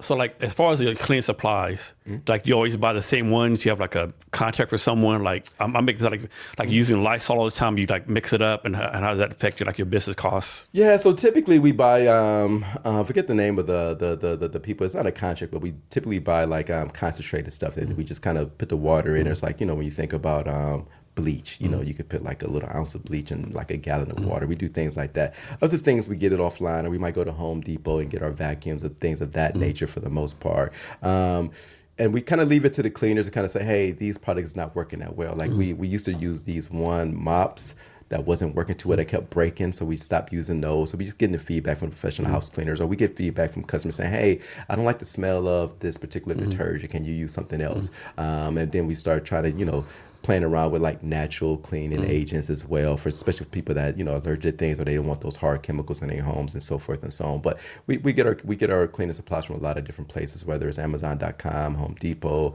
or ODP, or other places that offer cleaning supplies. So don't tell us the details, but can you talk the process of deciding how much to pay your people? Yeah. So ours is like, know how you talked about sales. It's almost similar to like when you think about sorry, I'm having a brain fart here. Servers. So we pay a healthy wage, above minimum wage, and then they keep their tips. So they incentivize by the tips as well for the most part. So you go in there and people, they tip their 10, 20, 30% or whatever these cleanings are. So that's typically how they go. And then we pay more based on the rating. So like, let's say for example, we come to your house and we clean and you give it a 5-star. We pay more for that particular clean. So it's more like sales. You eat what you kill. You go in there, you do a bang up job, you're gonna get paid more. If you come back and the customer says, this was the worst job ever, we're not gonna use your service again, I can't pay you top dollar for that. Yeah. I gotta, it has to be some level of, you can't think that it's okay to not do a good job cleaning and think you're going to make, great money. So there's some checks and balances in place. Does everyone tip? Like, what do you do if someone doesn't tip? We don't do anything. It's discretionary, obviously. Okay. So, but you give that person more money because they didn't get a tip? Yeah, we try to, try our best when we get the rating system. Like if they get high, they get higher in terms of, let's say, for example, just throw out random numbers. Like let's say $50 an hour or $75 an hour. If you do a bad job, you get $50 an hour. You do a great job, you get $75. And we do things, for example, like our general manager, Tamara, she goes out and do quality checks. And we got a checklist. If we look at all these different things, there's I think about 100 different things we might look at on there to make sure things can clean. And if you do a good job, you get paid more based on that as well. So it's really incentivized to make sure we're taking care of the customers and we're taking care of the professional house cleaners as well. And then once again, don't tell the details, but talk about the process of like, 'cause I think a lot of new business owners like struggle with the price, right? Can you talk about the process of like figuring out the right price to charge? Yeah, I think that was one of the reasons why I went into a franchise. And I'm sorry I can't help out some of the other business people where, you're going in it by yourself and you're trying to come up with these prices. I had the benefit, and that's the reason why I chose a franchise. They work these details out. They look at what's going on in Seattle and how much we typically charge, and they kind of give up like, hey, you're the business owner, but this is what we recommend. Do you want to take that on? And you just say yes or no. So that was one of the benefits of a franchise. They have the knowledge. They put these things in place. They've been doing this since 2003. I'm not an expert. I'm here to kind of make sure I bring forth the discipline and the focus and the can-do attitude. But I rely on them to kind of help me with some of these bigger things that just I'm not equipped to handle. So next, talk about this deal where you give like 50, something you do every 50 recurring customers for cancer people. Hey, thank you for that, man. Again, shout out to you for like the details and bringing this up. So like we talk, what you talk about is partnership. So it's Cleaning for a Reason. It's a partnership that Two Maids had with them for over a decade. And over the time, Two Maids as a company, not just Two Maids of Kent, which is what I own, Two Maids as a company has, served over 1,700 patients valued at around $500,000 of free cleanings. And what Cleaning for a Reason is, they partner with house cleaning services to provide free cleaning services to people battling cancer, making, improving their quality of life and things of that nature. So what we do here at Kent Two Maids, so since we opened up, we've given out 4 cleanings valued around $1,200 over the last year or so. But to the point that you're making, every time we get to 50 reoccurring customers, we take that notch up to 2, to 3, to 4. So the more customers we get, the more free cleanings we give, obviously. I want to give back to that. And the reason why it's important to me, like, just cancer is just a monster for what it's doing. And it has impacted me personally with some family, some friends over the years that's passed away from it. And I just want to give back to it. But to me, that's just giving back to the community. To me, that's just business sense when you're doing it. And people that's battling cancer, they need all the help they can. Whether we coming out there to get cleaning their home for free, whatever the case may be. So if you know somebody with cancer, if you have cancer, please go to Cleaning for a Reason. Go on there, log in, and hopefully you're next on the list. And hopefully you're not on the list. I'm not trying to say I want people to have cancer, but if you're on the list, we're going to come out there and give some free cleanings. And every 50 reoccurring customers we can keep, we increase that number that we could take on 2, 3. Hopefully we get that number to we giving out 10 a month. That's what excites me as well. That's one of our goals we look at is getting to 50, getting to 100, and giving back to the community. Can you talk about the importance of training? Yeah, yeah. That definitely goes towards like when I think about the incentivizing our professional house cleaners. But we have 2 weeks of training, so they usually come in the weekend. We have training videos that the franchise created where they can kind of go and see what a clean home looks like, not a clean home looks like, what the technique should be. Make sure you're not hurting yourself. How to address hard to get stains. So we usually have like a 2-week training process to get them up and going for that. So it's a mixture of watching videos, and then there's a mixture of hands-on training when they go out in the field with somebody that's been doing it for a while. And our trainer is Jules, and she's fantastic. I absolutely love what she does out there, but she goes out and makes sure she trains the personnel and give them quality checks and get them up to speed so they can start doing solo cleans, or they could become a trainer. Is there a path for someone who's a maid to eventually become a franchise owner in Two Maids? I think there is a pathway out there. I think there's a woman in Alabama, and I don't know her name. I met her when I was there for training, and when I bought the franchise back in April of last year, we went to her franchise, and she was like a maid for, 15 years or so, but she eventually saved up enough, and she bought the franchise, and she owns it, and she's running, and I think she got the same staff with her for over 15 years. Oh, shit. That's you nice. go there, and you can see like they're like brothers and sisters. Yeah. It's really, I'm sorry I don't know her name. I'm sure I'm not gonna hear the end of this, but it was really cool to see like they just had like a family-oriented approach. Like her assistant manager came in like, hey, how was your last night? Like they talk like sisters. They've been working together that long. And you do a lot of cycling? I do. Not as much this last 6 months. Do you ride 20 miles a day or something like that? Something craziness? I'm doing a little bit more. Shout out to my friend Eddie Lincoln. He got me engaged in this like 2 years ago. We did Seattle to Portland, which is a 200 ride, and you do 100 miles a day over the course of a weekend. And then and this is it's not a necessarily funny story, but we tried to do, he did complete it. I didn't get a chance to complete it. We did Seattle to Vancouver last year, I think September timeframe. And it's a monster. It was like 5,000 square elevation. And that day we did it, the temperature was like 89. I think I almost had a heat stroke. Like I ended up one day doing 115 miles at a pace of like 15 miles an hour and covering like 3,000 or 4,000 feet of elevation. But like I couldn't do the second day because I was starting to cramp up and everything. But if you got the means to it, I just enjoy getting out there, seeing the scenery, ride, and like you're doing two things for me. You're thinking in your own head, because I usually don't play music, so I'm gonna get a chance to meditate and think, and I'm burning calories. But I absolutely love it. And they did a great job of, I think it's on Marginal Way coming down to Pioneer Square. They did a great job, the city of Seattle, whomever, repaving that and making it a safer pathway for us. And they're doing other things too for Green River Trail and some other trails across the city. But it's a fun sport that I absolutely enjoy, and the camaraderie you get talking to people, and it's a great way to burn calories. How long have you been doing it? 2 years now. So pretty new at it. Yeah, I'm pretty new at it.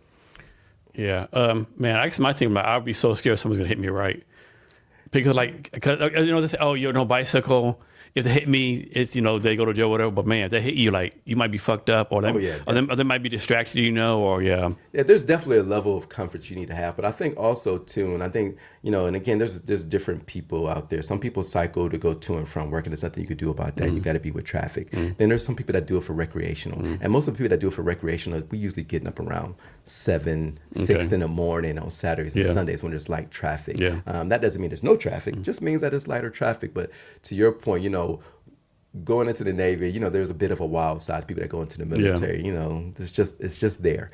So growing up, I rode motorcycles, and I'm not going to sit there and say I was speeding, but I will say you push the limits once in a while. Yeah, I push the limits once in a while, and in some states like California, I spent some time there. They have shared the lane, and you can literally be a lane this wide, a car here, and a motorcycle here.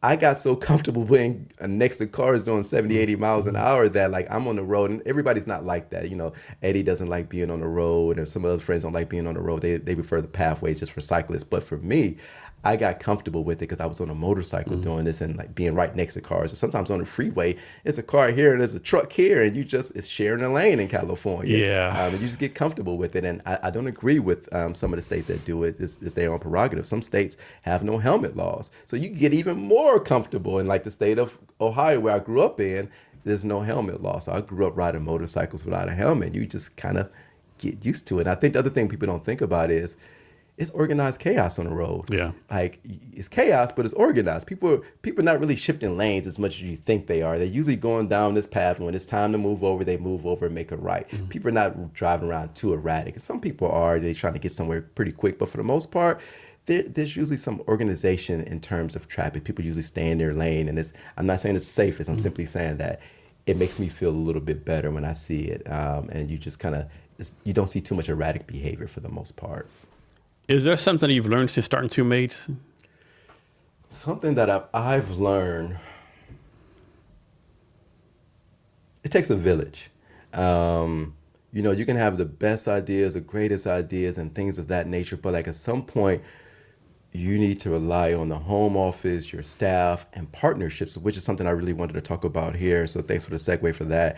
Is, you know, we're looking at, if you listen to this and you're in the Seattle area, we cover from South Seattle all the way down to Tacoma. So you think about West Seattle. Shout out to my neighborhood, South Park, Georgetown, Burien, Renton, Kent. If you're in those neighborhoods or you sell in those neighborhoods, whether it's carpet cleaning, whether you're a remodeler, whether you're a real estate agent, reach out to us because, again, it takes a village. Like, you know, you might have referrals. We have referrals. Maybe you go into somebody's house and you remodeling and you don't have the means to clean.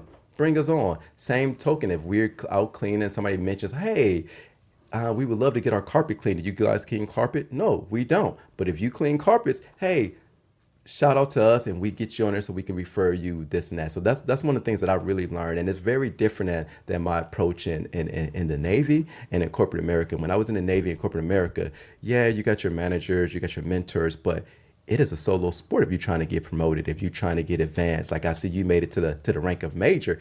You had to do that on your own, but that doesn't mean you didn't get coach or get mentorship. But that was a you by yourself making that happen.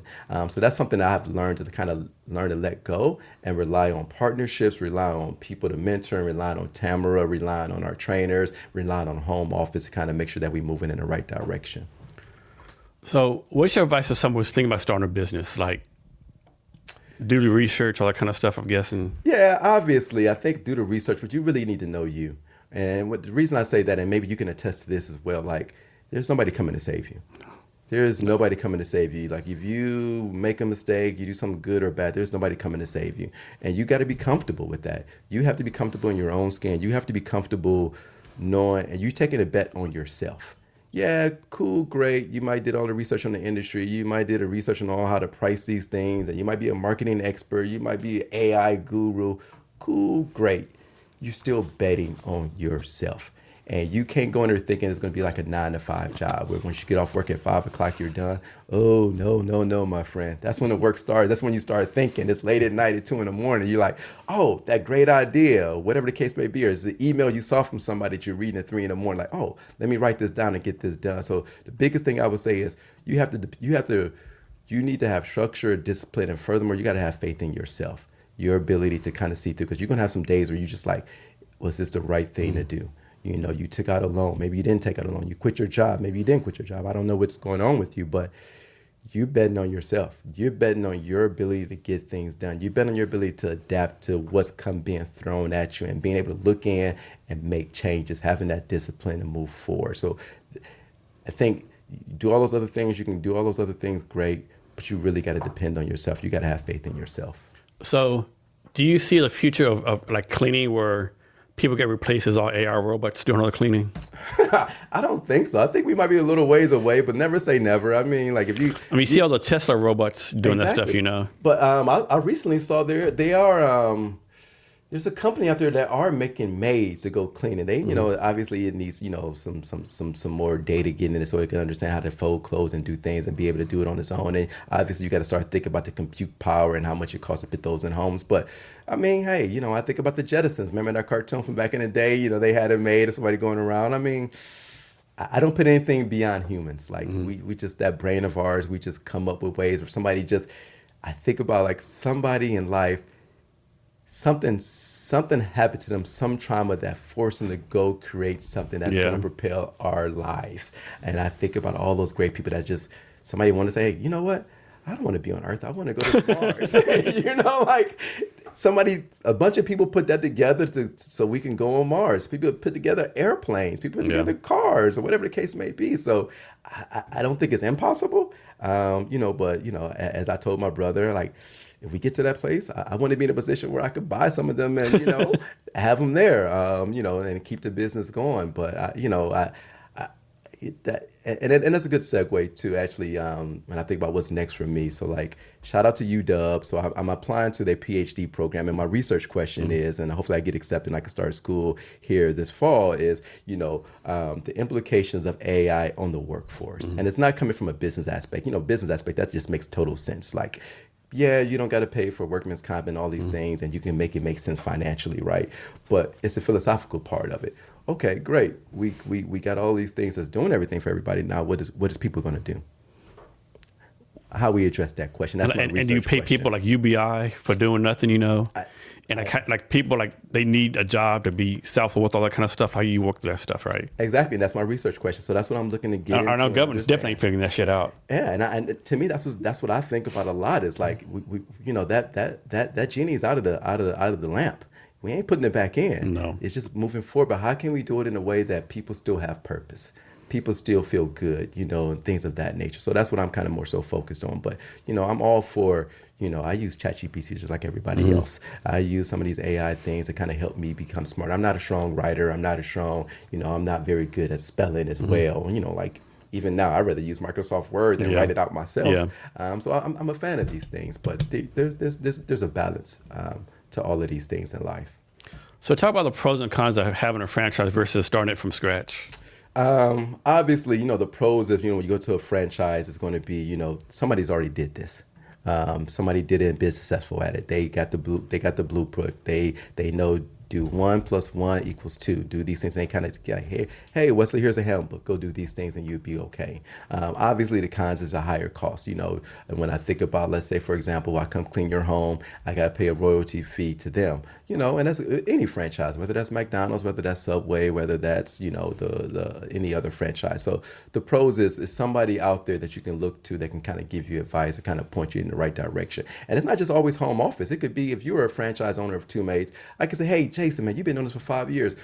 How do you deal with an angry customer? Oh man, I get these every day here in Tacoma, and you can walk me through it. So that's the benefit of franchise. You get that network. You kind of get together.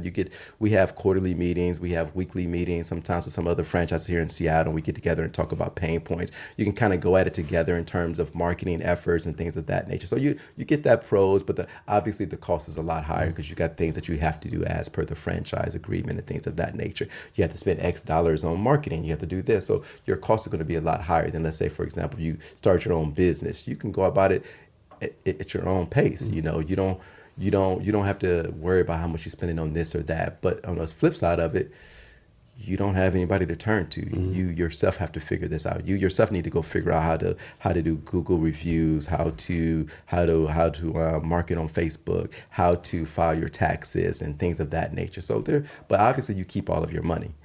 So there's depending on who you are, what you got going on. For me, franchise makes sense because I can leverage their names. They're nationally known. They already know what they're doing, and I can just kind of plug and play into that versus like trying to figure things out on my own. If you don't bring in a certain amount of money, can they take it away from you? They have a minimum, so it's not that they could take away from it. It's just more like every month you always going to owe them. Let's call it $100. So, and it just goes up from there in terms of the percentage that you have, and that's pretty standard across any other franchise for the most part. So there is a minimum that you're just going to be paying for being part of the franchise. That's to me that's just the cost of doing business. And how does it work if you want to open a second franchise?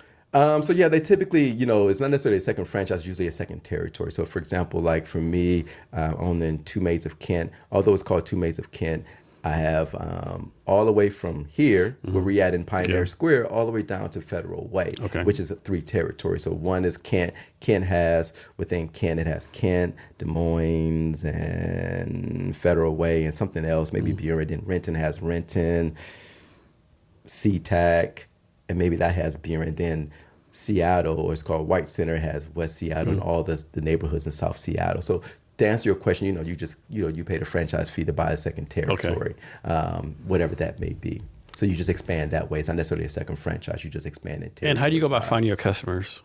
So marketing, my friend, that's what the beautiful things about, like, when I think about the franchise, they figured it out and they know what they're doing. So like it's plug and play. You go in and we have ways of going and getting in front of the right set of customers. Like, for example, I know we look for, families that are in my zip code. And that's usually ideas that we kind of look for. So like when you think about Facebook does these things really good, Google does it really good as well, where they know who you are and you meet the right criteria. If you're in market, you get these ads about things of that nature. So we kind of leverage their brains. They have a marketing person that does this day in and day out, and we got questions for them, and they kind of help us go about that. And it's kind of like I said, we do, when it comes to like digital marketing, we rely on them, but we get out there, like every week in the summer, we was in Buren's farmers market. So we doing those things, or we do partnerships, or we're gonna try to get into other farmers markets. So we do other local marketing, like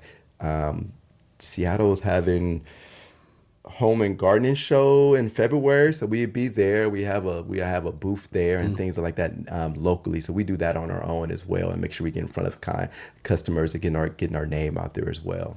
Do you only do residential? Also do like commercial? We do residential mostly, but we do some commercials. Let's say, for example, like this, we do something like this because it's, for all intent and purposes, this is a house. Yeah. It's commercial because you work here and you make money here, but for all intent and purposes, it's a carpet. It's carpet, windows. Yeah. It's a bedroom. Okay. So we do some small businesses where they just want us to come in and do the floors, do the windows, do their bathrooms. But again, it's just very small commercial. It's not going to be, we're going to come clean a bank. We're going to come clean an Amazon office. No. So what's a skill you don't have? A skill you don't have that you want to learn? Skill that I currently don't have. We talked about this earlier, my friend. Grace. Okay. I'm learning this, and it's one of those things where you just, all my life, I just been putting my head down and focused on my goals, focused on what I need to do, what I wanted to be successful. And haven't really paid a lot of attention to a lot of, personal friendships and things like that. And I paid attention to them, make sure I put in the effort and the work and being there for friends. But this grace of meeting people where they're at in life, this is really new to me. I've been more of about working in corporate America. I need to get this done. Hey, they told me to come talk to you, Jason, about this. Can we get this done? Yes or no? You telling me no? Why are you telling me no? How can I convince you to yes? It's been about that, not necessarily about meeting you where you're at, Jason. Maybe where you at in life right now, you focus on something else and being mindful of that. So that's a skill that I just haven't had, that I am engaged in now to learn and become better at. And that's something that I think is going to take me to the next level, whether it's a business owner, whether it's a better friend, better lover, whatever the case may be. So you talk a few times about your general manager. So your general manager is someone you found recently, or you knew for a while back, or like how did you find this general manager you talk so highly of? Man, that's my lucky star, Tamara Coy. So you remember how you asked me earlier, how did I find this franchise? So, and all my friends tell me like I'm blessed, I'm lucky, whatever the case may be in a lot of areas in my life. But it was a gentleman named Jordan Black. He's a franchise owner out in Colorado Springs. And he had a superstar cleaner named Tamara Coy that's been working for him for 2 years. And he was looking at making her a manager. But lo and behold, her husband, Jordan, got a job. I think he's working with Nestle, got a job to move to Seattle. So I'm talking to Jordan. He's like, hey, do you have a general manager? I was like, no. He's like, well, you should think about Tamara. We think about, promoting her to manager, and she's moving to Seattle. And I wasn't completely sold on Two Maids. But then when he told me he had somebody been working as a cleaner for 2 years that wanted to be a manager, I'm like, my eyes got big. So I'm like, okay, I need to talk to her. So I had an interview with her, and it was great. And after I talked to her, I'm like, my mind was set. I was just like, It was like a no-brainer. This is a gift from God. Yeah. Like, how can I'm already interested in purchasing this franchise, and then somebody that's been working and then want to be a manager is moving to Seattle? I mean, people don't realize how important timing is to success, right? Exactly. And not just that, I think, like timing is great, but you got to be in a position to accept that gift from God. Like, whether you go. Okay, you could have been, I don't know this person. Exactly. You got to be in the right space as well to accept it and move on. But like for me, I got done with that call. I wrote that check the next day to Two Maids. I was like, easy money, easy money, right? Yeah.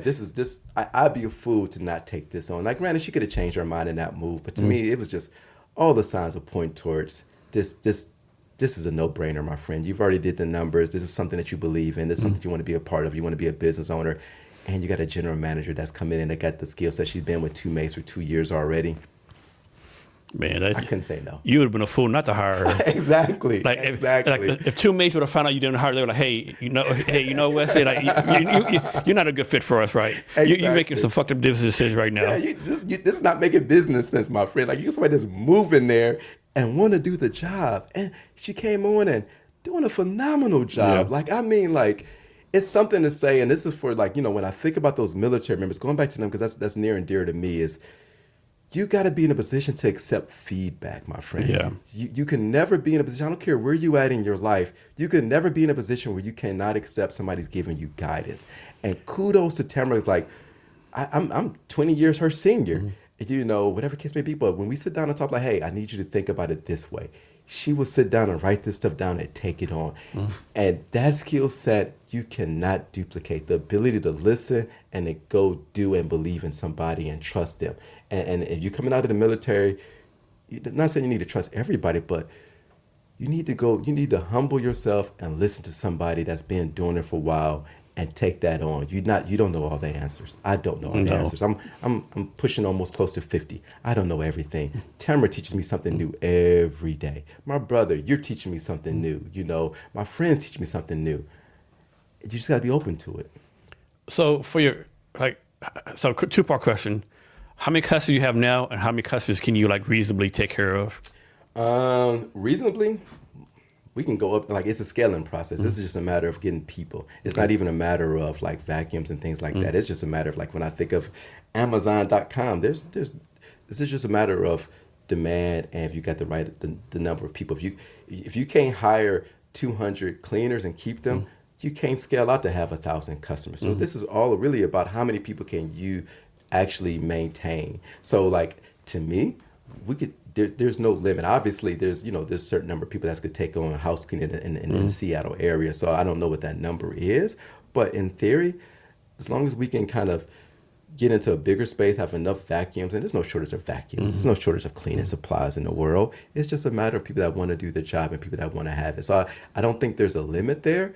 Obviously, I think right now, I was talking to Tamara, we got about, 40 reoccurring customers, and that's really good for where we're at in terms of a year in. And obviously, we're going to continue to grow that number. But I don't know where we stop. Again, it just comes down to, if we can't find people to go clean, that's going to be our natural number to stop. And your clients, they pay per job, per month? How does that work? It's per cleaning. Cleaning, okay. Yeah, it's per cleaning. So when I think about if you want a weekly service, if it's 2 hours, we pay for whatever that service is. If you want a light clean or a deep clean or a touch up, whatever the case may be, it's usually based on time.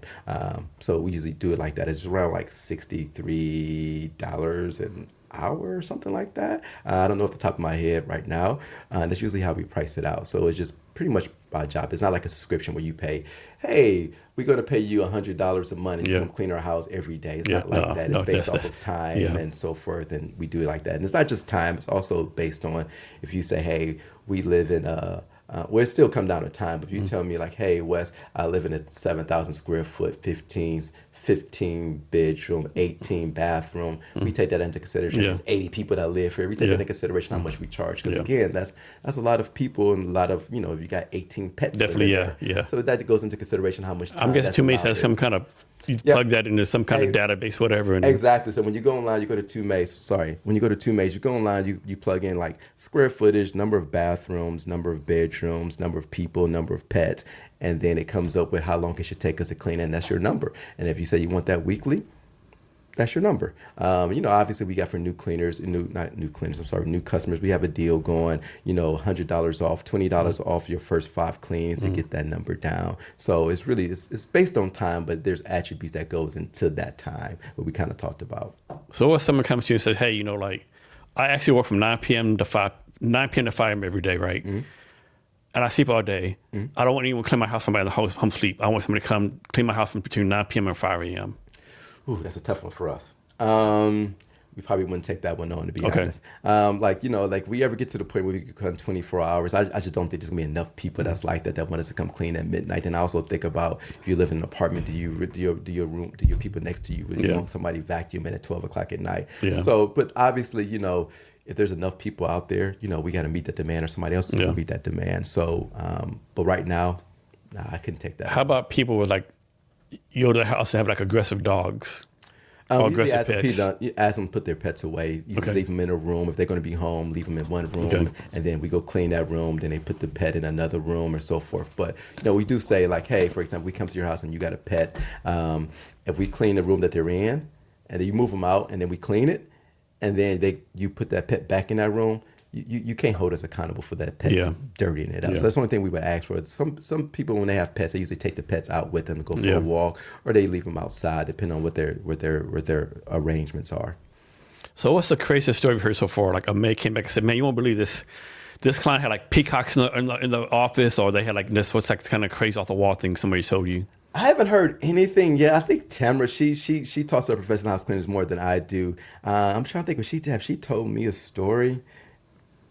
No, obviously I think we've heard some stories where some homes are just not as clean, I think we've seen it was a bathroom that just had mold all around it. I think that's the craziest thing that we've heard. Other than that, I haven't heard anything. I've heard some stories from other franchisees where they went in people's homes and like it was an arsenal. It was just guns all over the bed. And I was like, oh, we got to close the door. Or there's other ones where they left their please me tools out. Things like that. I'm sure those things happen. We all humans. We all got what's going on in our lives. So I'm sure I've heard stories when I went to training last year in Alabama about those type of stories, what people did, and those encounters. How long has Two Maids been around? I think you said 2003 they've been around? 2003, the franchise itself. Now, us and Two Maids of Kent, we started business May of 2025. Okay. And how hard or how easy was it for you, your first client? Considering I'm the first client, that was pretty easy. Okay. But we have some friends that took us on, so I wouldn't say that. But a true on client,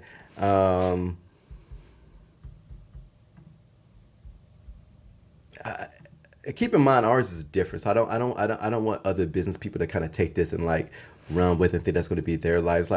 For example, there's Dana and her son Jillian. They have the Two Maids of Kent. So you can operate wherever you want to operate as long as there's no territory there, right? So they had some clients that was in my territory when I purchased it. So we took those over. So those are our first clients. When I think about the ones we had, the first ones, I really don't know. I think it's just the nerves of when you have your first sales call, I don't know if you've been in sales, but you do these role plays, right? Hey, you're going to be the CEO of a company. I'm going to be a seller, and you're doing, and it's low pressure. It's kind of you kind of stressed, but just low pressure. You know what's good for that? Yeah, ChatGPT. Exactly, exactly.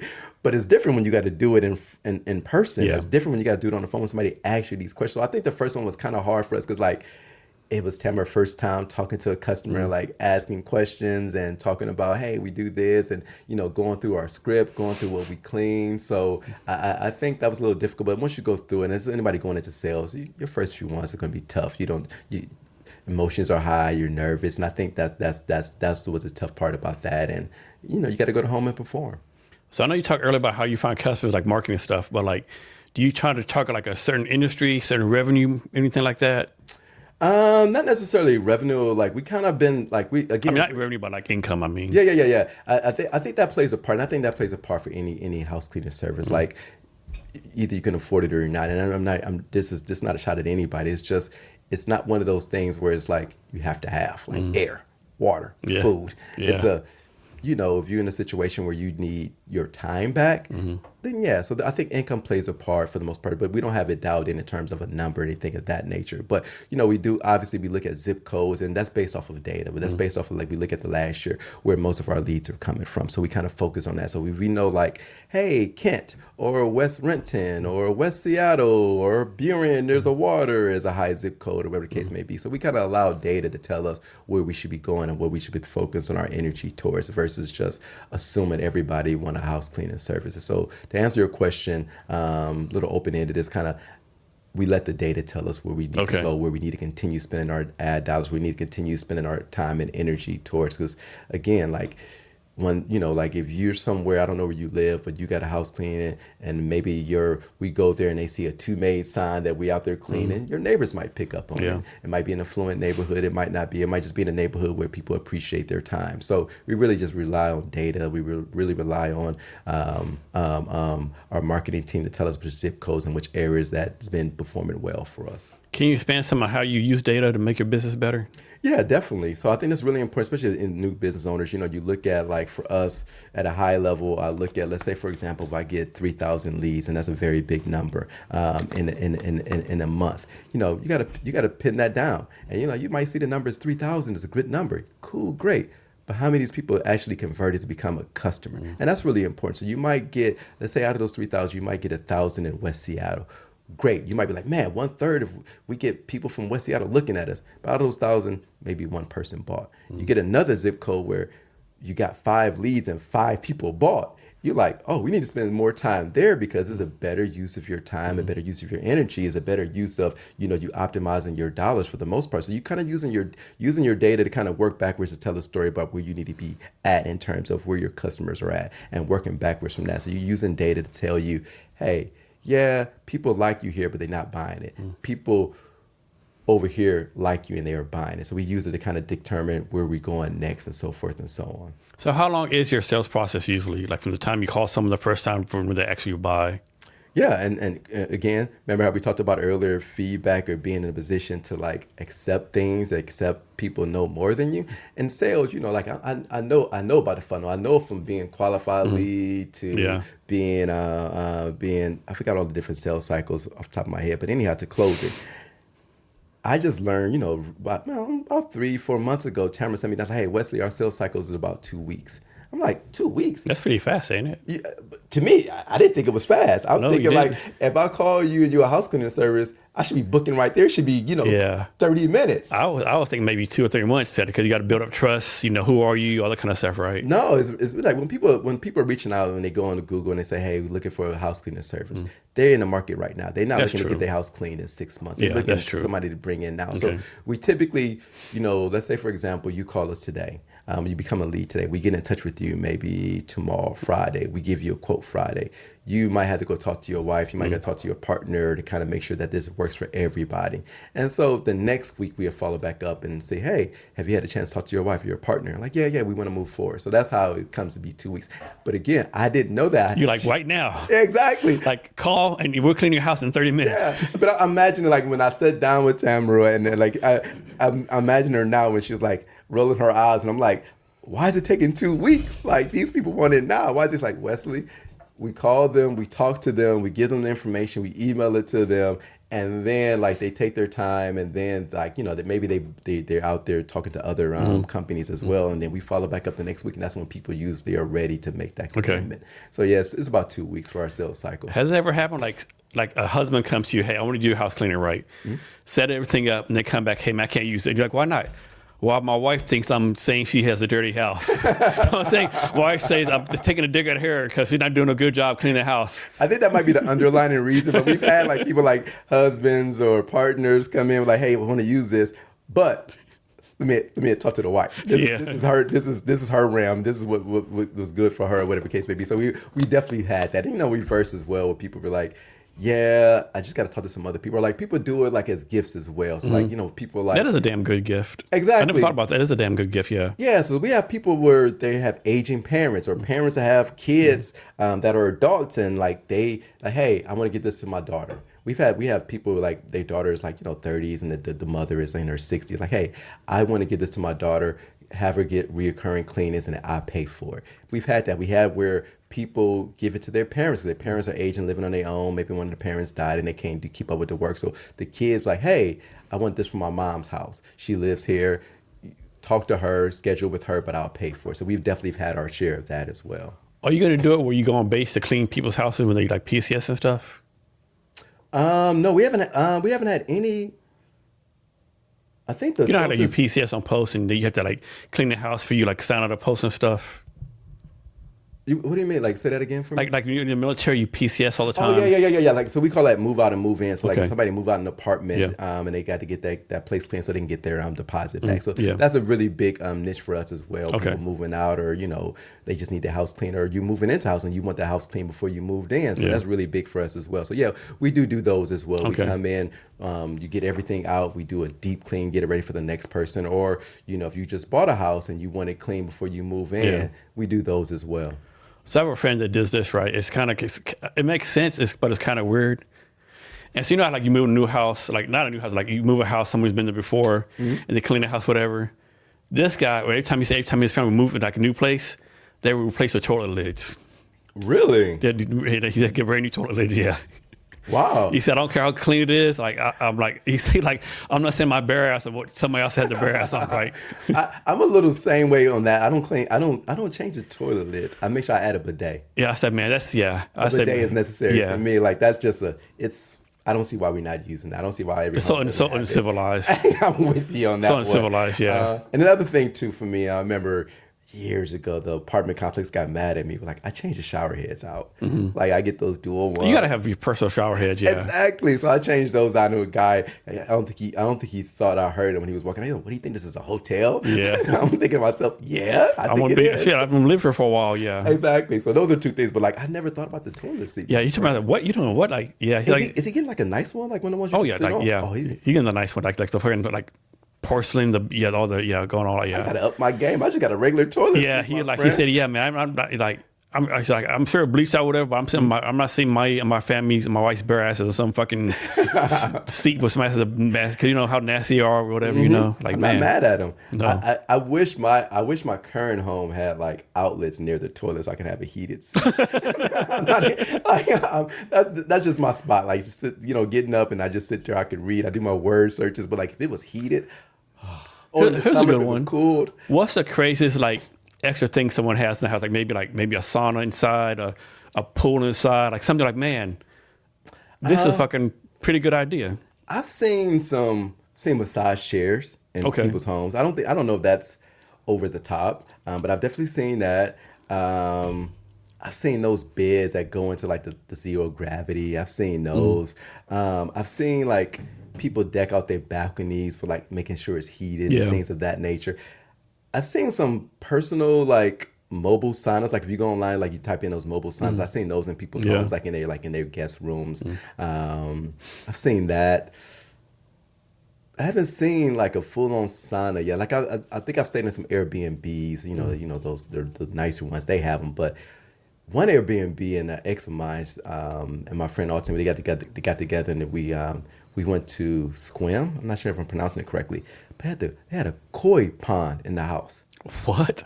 I'm like, that's insane. It is. And they had a home movie theater in it too. But like this is one of those big homes. This is something you just do for your birthday. And I think I was turning 40, so it was a big number. Yeah. But would I personally have it? No, that's just too much. But I appreciated seeing those little koi fish swimming around, eating or whatnot. So that was kind of cool.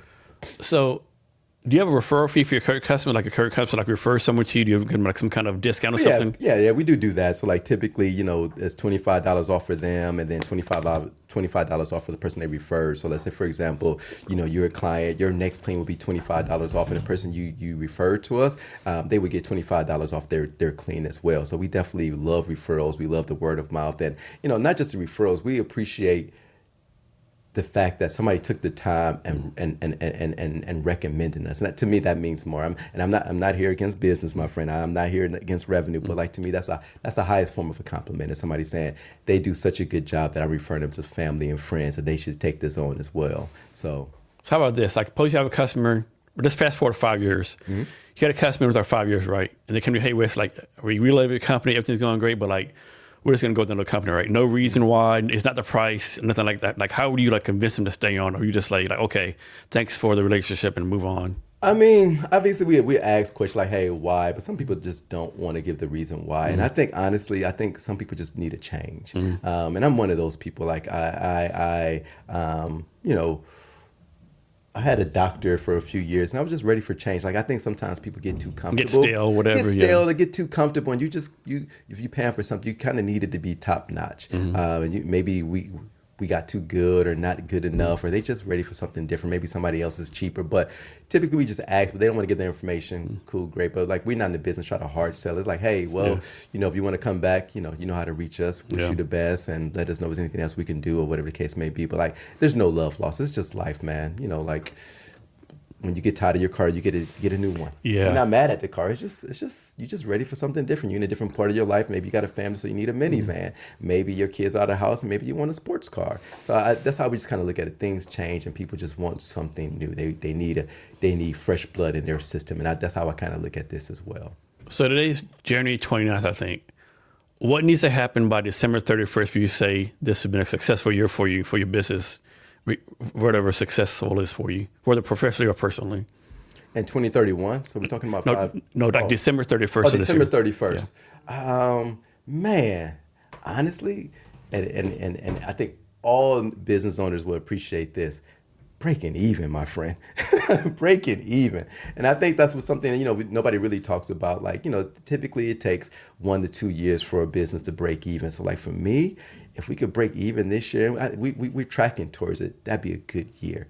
If I can get, Tamara, some assistant managers, and we doing really well, that'd be successful. Will she get a chance to take her leadership skills to the next level, and I get a chance to kind of see her grow? That to me, that was like what some other friends of mine would say is a proud papa moment. It's like you just see somebody that you instilled in, you put effort and energy in, you helping them get to their next level, and then you see them doing the same exact thing.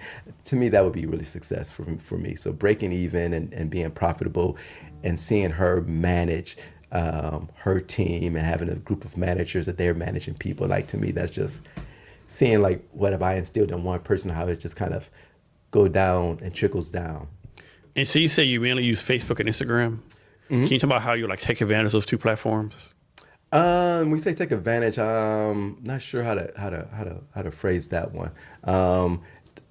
Once they take advantage, I think it's more so just optimizing our spend in terms of like when I think about using the data to say, hey, the zip codes here are doing better than the other ones. And then like if our budget is $100, it's not $100 spread over 10 territories or 10 zip codes. If I see 3 are doing well, it's $100 spread over 3. So I think that's the way that we're leveraging, like, I think of Google and I think of Facebook, is making sure that we're getting the biggest bang for our buck, make sure that we're marketing to the right people at the right time. And I think that's really important, because I think some people get so caught up with marketing, they be like, oh, they have 3 million subscribers. Well, guess what? Maybe those people are not looking to go home cleaning. Maybe they're not in the market. Maybe they all have it. So like, knowing the difference between, the amount of people that you can market to versus the people that are really looking for your service. And that's really is important. When I think about Google, they're really good in terms of like, you go in there and say, hey, I'm looking for a house cleaning service. You're in the market. And that's really important versus like if you use, not Facebook is any bad or anything, but like, you're not giving any indication that you're in the market for something. Like you're on Facebook, you scrolling. If you're similar to me, you watching cat videos and you're looking at them making funny noises or whatnot. That doesn't mean I'm in the market though. So it's just one of those things. So that's how we're leveraging it. And I think, shout out to Google and everybody else that just have those clear signals of people that's in the market for what you're providing. You already talked about your business some, but can you go more detail, like how like the process, how you got started, what you focus on now, like your big dream vision is for it moving forward? Yeah, so when we started, obviously it was like, finding a space, and like that was something I had to learn. When you got to find a space and lease it out, you had to learn about triple net. And like, what is triple net? You got to start talking about like insurances and things of that nature. So getting it up and going, got the right levels of insurance, make sure you file your taxes quarterly, make sure you got those things bookmarked and set them on your calendar to get those things done. So, our first year is really about drilling in on the processes and making room for mistakes. And I think that's really important. If you don't leave room for mistakes, you're bound to be failure. I hate to say it like that, but like you got to leave room for it. So our first year was really, hey, we're going to get a 1-star review.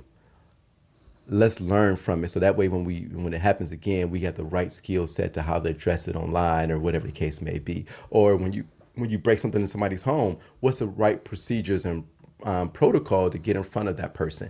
Do you do it through text? Do you do it through call? Do you do it in person? Learning those things and then putting the process behind it. So now that I'm looking at it, we're in the place now that we learned a lot. We had some headaches, we had some pain points, but now it's really just honing in those skills and just putting our head down and rinsing and repeating. So right now we're about really getting better at, hiring the right people, because that's really important as well. Like we've had some people over the year that they just wasn't a good fit, now, but that helped us understand, okay, we learn if people are saying this in the interview, we probably shouldn't hire. We learn if they recently got a driver's license, might not be a good fit, or whatever the case may be. So it's really going back and learning from our mistakes and putting that forward and not making those mistakes again. So that's really the biggest thing that we're doing. And the one thing that Tamara does really well is asking questions to the other franchisees that's been doing it for 5 or 6 years. What did you guys do? How did you guys do that? What should we be focused on? And home office does that for us too, in terms of telling us, hey guys, it's going to be a slow season. Mm-hmm. Now is a good time to start thinking about your marketing and get ready for the cleaning season, which is like April, May, and June. So right now we in a perfect time to start making marketing material. We in a perfect time to start talking to people about, hey, who'll be the right people to partner with when we start having an influx of people that's looking for house cleaning services. So that's how we kind of looking at it now. It's more so about looking at the future and learning from our mistakes.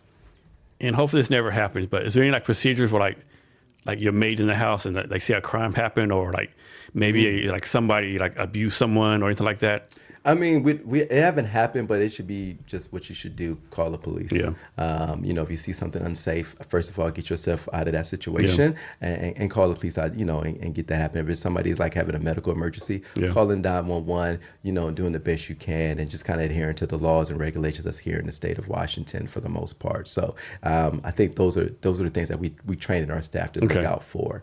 So yeah. Okay. And then as far as cleaning, is what do you not do? It's you don't do windows, you don't clean pots and pans. Is there anything that you don't do? Oh, we do pots and pans. We do clean. We do fold clothes. We do make beds. We do clean windows. Fold clothes. You should do. We fold clothes. Man, you should charge extra for that. We do. Everyone hates fucking folding clothes. So we do loads of laundry. If they're long enough, obviously. We put a load in. We fold it. We make the bed. We clean the inside of windows. We don't clean the outside, especially if you're 3-story or an apartment. We can't get out there. Yeah. We don't clean anything outside. Now, if you have a porch, we might sweep it, but we're not going to do too much because it's outside for the most part. We don't move heavy furniture because, again, that's a liability for us. We don't climb on ladders too far up. That's a liability for us. And again, you're going to find somebody that does do those things, and we just can't take that liability. How about changing light bulbs? No, not changing light bulbs. Okay. No. So what's the trick to cleaning? You see somebody has we'll say make it up a 20-foot ceiling, right? And the ceiling fan's up there, right? How do you clean that, right? Do you have a special tool that goes all the way up there, or you got a ladder? One of those dusters that extends out there and cleans it. So it goes to the technique I was talking about. Top to bottom, back to front, left to right. And, we start up there dusting and getting there with the tool that we have. And you can spread it out, you can fold it, make it a zigzag and get those fans and get that dust to come down and tackle it. So yeah, we have the right tools, and that's part of the trade, is having the right tools to get. How about inside ovens and inside refrigerators? Yeah, we got the right cleaning materials for that too. So you'd be surprised, these are things as a common person, I would have never known. It's just little tips, little things. If you think about your sink, if it's a square sink, how do you get that little corner? I know, right? We got tools for that. Yeah. How do you, wait, what? Yeah. I had no idea these tools exist. Or all those special attachments on the vacuum that you bought. And you're why does my vacuum have 20 attachments? Yeah. I kind of know why they have 20 if you have stairs, you got to get in the middle of the stairs, right? Yeah, I only know the stair one. I didn't know all these other ones or whatnot. But yeah, you start to learn all these little things. And other things, believe it or not, if you're anything like me, I've never done maintenance on a vacuum. I've had the same vacuum for probably 10 years. But I watched Tamara, and she's like, oh yeah, we did maintenance on a vacuum. I'm like, maintenance? What are you talking about? What are you talking about? We all you just plug it in, unplug it. Exactly. Now, we all get those pamphlets that tell you, oh, every 6 months to do this, Yeah. clean events. Nobody does it. No. But no, she goes through the time and we have a calendar where we clean those things out every time. So it's really amazing the things that you kind of learn that you just kind of don't think about for the most part. So that's been really fun for me to learn, to kind of understand about the maintenance that goes into the kind of, to prolong the life of the vacuum. How often do you go out and clean stuff? So your people house is done, so to speak. I do quality checks. I Okay. go out and make sure that the house has got cleaned, and I'll, go through the, our 100 point or whatever, 50, whatever it is, and make sure that's getting done. So I'll do those. I did have to clean when, surprisingly, that was part of the training. And so when some of these franchises, most of the good ones, I ain't gonna say not the good ones, but ours at least, you got to go to Alabama, the headquarters, for a week and go through training. They teach you how to use our systems, how to do sales calls, and how to clean. So yeah, I was cleaning for 2 days there, and like we had a little game. Me and Tamara had like a little competition who's gonna clean the best. Yeah. She won't admit it, but I beat her, and I'm gonna get slack for this. But yeah, so that was the last time I cleaned. Obviously, I clean my house here and there, but like I personally don't go out and clean. But Okay. if I'm out and I see something, I'm not opposed to picking up the broom and helping the cleaners and getting it done and make sure we're doing what's right for the customers. But I'm primarily focused on the business side and make sure that payroll is going to get taken care of, making sure marketing is going to Yeah, get paid that's for. probably more important, right? Yeah. Yeah. Think what else? So I already asked you what kind of skill you want to learn. So from the time you start your business, right? I don't know what I want to ask you. Like, so I'm gonna guess I know the answer, right? But I'm guessing you don't wake up on Monday and wing it, right? I'm guessing you have like some kind of plan through the week. Yes and no. So,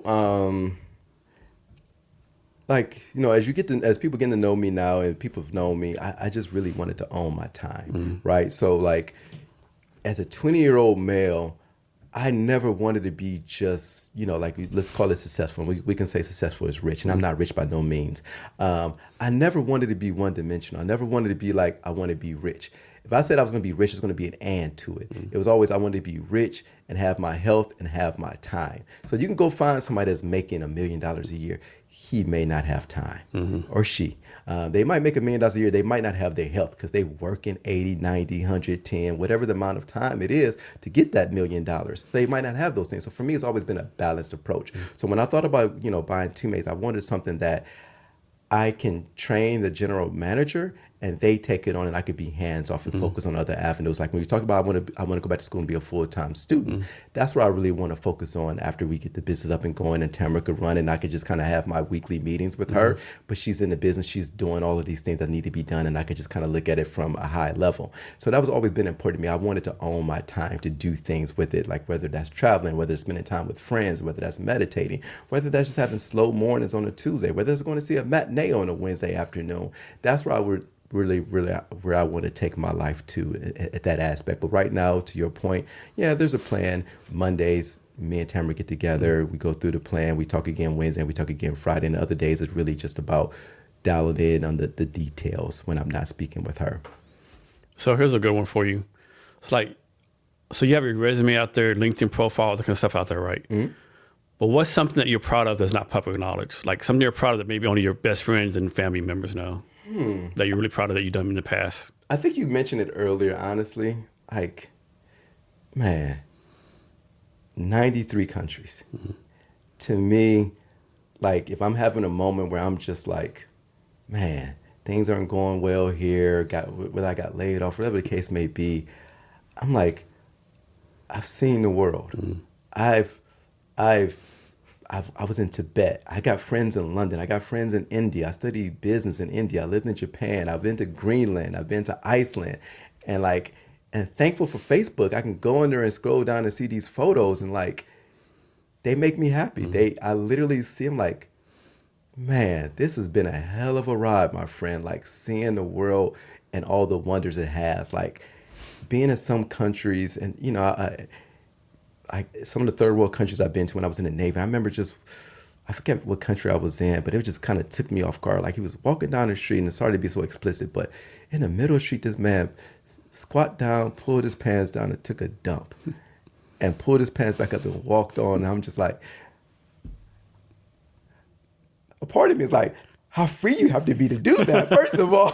Obviously it's not hygienic or whatnot, but like, I've seen that. And I'm like, or you see the wonders of the world, like the Great Wall, or you go to places where, I've seen like the Northern Stars. I'm like, this is amazing. Or you see some cool people, you get a chance to hear their stories when they out traveling. And like to me, that's probably one of my greatest joys as a personal achievement is seeing the world and being open-minded to it and going out there and putting yourself out there. Because you have to be open-minded when you go out there. You don't know the language, you don't know the food. You go places they don't even speak English, and you got to figure it out. You got to humble yourself and do what's there. Like some places don't have washers and dryers. You got to hand wash your stuff and hang it over the bed and dry it out or whatever the case may be. And some places they don't, the transportation is not great. And I remember one time I had to walk like 2 miles to get to my hotel room with luggage. Like, but that was a trip, And I look back on it fondly. And like someone offers you something to eat, you can't be like, "What's in this? What's this? Oh, this is like goat head, whatever." Yeah. You can't be like, "Okay, I'm not eating no fucking goat head." You're like, "Fucking like you gotta eat it, right?" Yeah, you taking it down. You just it's part of the experience. Yeah. Can you talk about this?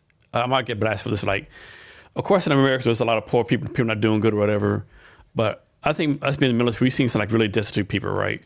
I mean, like, I don't think people in America really know what poor is, right? My thing is like, if you have a roof over your head, getting 3 meals, like, you're doing better than 95% of the world, right? Can you talk about that a little bit? A little bit. I would say, I'm an American first and foremost, but like, obviously some of my mentalities is more Asian or more whatever case may be. Like people like, oh man, you're not really American because my favorite food is ramen and Japanese curry and like I just appreciate they culture in terms of minimalism and things of that nature.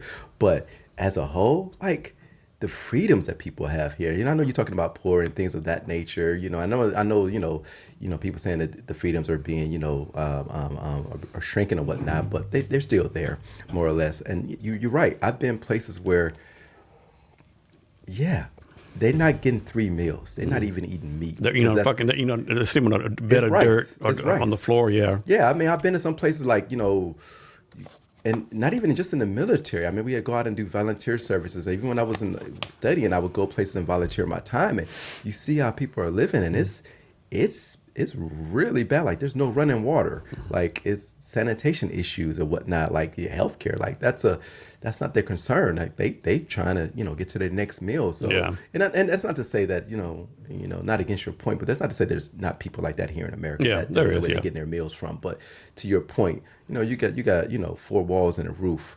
You're doing better than a lot of people in the world. And I think that's the other thing that people don't talk about. If you talk about like income, somebody here making minimum wage, if you're taking globally earnings, they might be in the top 50 percentile. They don't feel it obviously because of that, their situation where they seeing others and you see movies and you seeing your neighbors, they got a new car and yada, yada, yada. But not to say what they're going through is not real, but like it's a perspective. But what's that thing that what's it called? The compares to others, a thief of joy or something like that? Yes. But you're absolutely right. I think there's definitely places that's doing worse than us, and like you don't want to see it. But not just that, my friend. You ever think about like, I'm being in the military?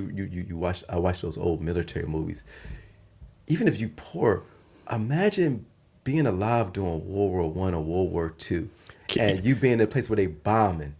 Can you imagine if you were born in America like in 1900? You went to World War I, the Depression, World War II, Korean War. Oh, we forgot about the Spanish flu. Exactly. I mean, you see those movies, it's like they had shelters. They go underneath the railroads or whatever, the tunnels, and like doing bombing time. Like you're like, and like there's people going through that right now with the wars that's going on. Like that's a real deal. Like that's not poor or rich.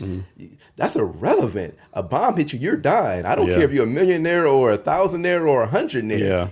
You're losing a limb, my friend. So I think like, we lose sight of that. And I don't know if you're a movie buff, but there's a movie I saw that it kind of touched on what life was like back in the 1800s. It's called the Train Dream. It recently came out. I don't know if it got an Oscar or not, but that life was hard, my friend. They were leaving the homes, going cutting wood and come back home for 2 or 3 months and going back out. Imagine like you had to worry about the security of your home. People coming and taking that over. And there's no hot water. There's no electricity. No, my friend. Diseases everywhere.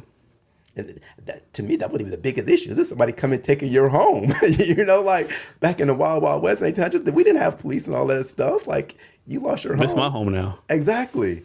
So I think about that. I try not to go down too much of a rabbit hole with that, but yeah, it's that life. That's a different life, my friend.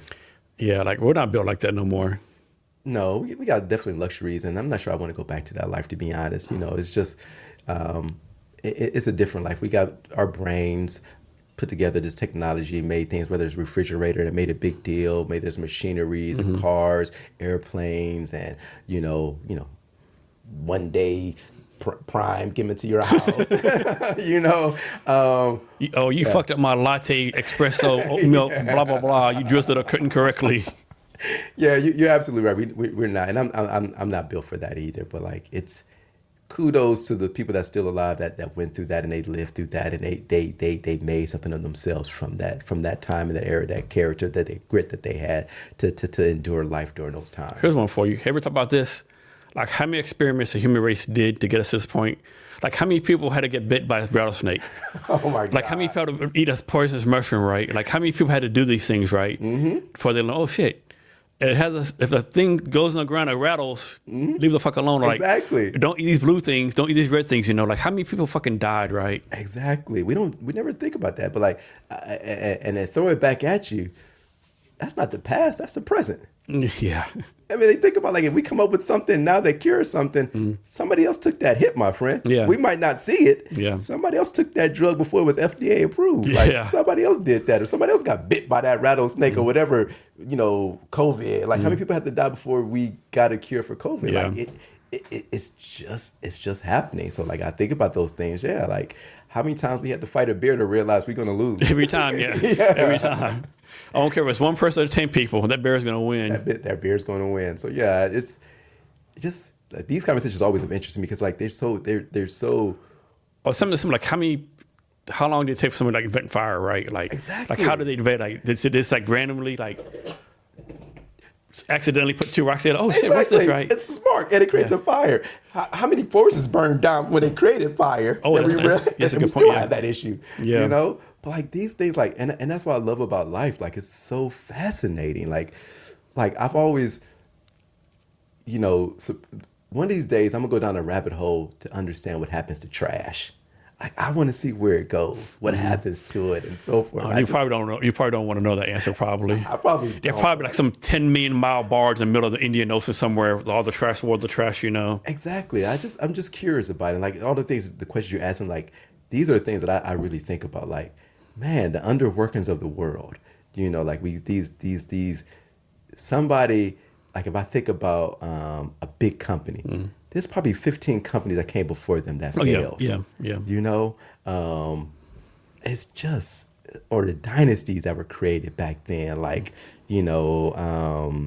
Christopher Columbus. Imagine like going across that ocean then. I wouldn't want to go across that ocean now with the luxury we have on a cruise ship. Imagine what they did. Like it's creating that railroad. Yeah. Man, the labor that went into that. Have you ever watched how Seattle was built? No, never. Dude, it's on. Just go to YouTube. It's like basically like it's crazy. Like building like the city on top of the city that had a fire. There's a thing called a Beacon Hill in South Seattle. It's like I'm making this up, like a 100-foot hill. They took the hill down. There's a big ass hill in Soto and Belltown. This used to be nothing but hills, right? How they talk about how they just did all that stuff, right? How they connected Lake Washington to the Puget Sound, to the ocean, to the Dartmouth River, It's like these are like big time engineering feats. And they did like in the 1900s. And you know what I think about, like the brain power, like this human brain that we have in our head, like what it's capable of. Yeah. Like it's insane. Like I still my house, where I live, there's a plane that flies over to go land in SeaTac. I cannot for the like of me understand how these things are flying. Other thing, an aircraft carrier. How is this thing floating on top of water? Yeah. Like it's just, and I understand like there's science behind it, but Yeah. like to me it's just birds flying. Like it's just fascinating to me. But yeah, those questions will always get me. Like I'll go down a rabbit hole thinking about those things, getting excited and geeking out about the idea, like what life is like. And hopefully, people, can feel my excitement about it and they get it too. Like, Yeah. or just watching a sunset or sunrise, like you see the different colors in the sky. Like it is so amazing, man. So, yeah. So top them points of being being excited about something in your life, like why everyone needs to be excited about something. Yeah, I think that's really important. I mean, like, at least for me, I can only speak for me, right? So it keeps me out of going into dark places. Like, like if you don't have nothing you're looking forward to, nothing that's exciting you, you're going to think about maybe you're not adding up. Maybe you're not doing good enough here. Maybe something you could be doing better. You see something on TV, somebody got this on TV and they half your age or whatever the case may be. But for me, it's like being alive at this time is really fascinating to me because like it gives me something to look forward to. It could be as simple as this weekend if I go down to Portland and having that adventure, catching a train going down there. But like to me, it's what keeps me going, having those goals, having those dreams, having that fire in me to kind of keep me going. So if I didn't have that, like I would just go sit in a rocking chair and just read those old classic books and drink some, as you call it, sweet tea. One that kills me with people out there, they like, oh, this is the worst time of your life. Are you serious? This is the worst time? Or were you in the bubonic plague? Were you in the fucking, the Holocaust?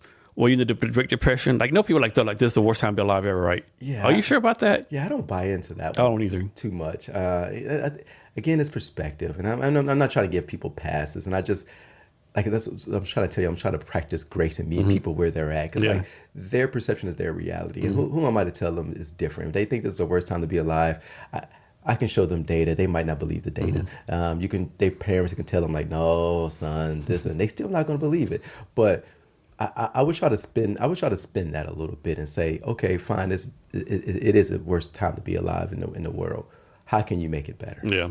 And that would be my thoughts to them. It's like, okay, cool, or maybe it's the worst time of your life for you. Exactly. Okay, I get it. Like I think about the next generation, and I think about the interest rate being 6%. I think about it being higher. And at times it was 17%, but we're not going to go into that point. No. But inflation was 10,000% way back in the day. Yeah, and I get it. Like you're a 20-year-old, 30-year-old, 40-year-old. You can't afford to buy a house in Seattle. I understand. I get it. You're right. And it's a tough time. So, but how can you spend that around to be happy for what you got going on in your life? Yeah.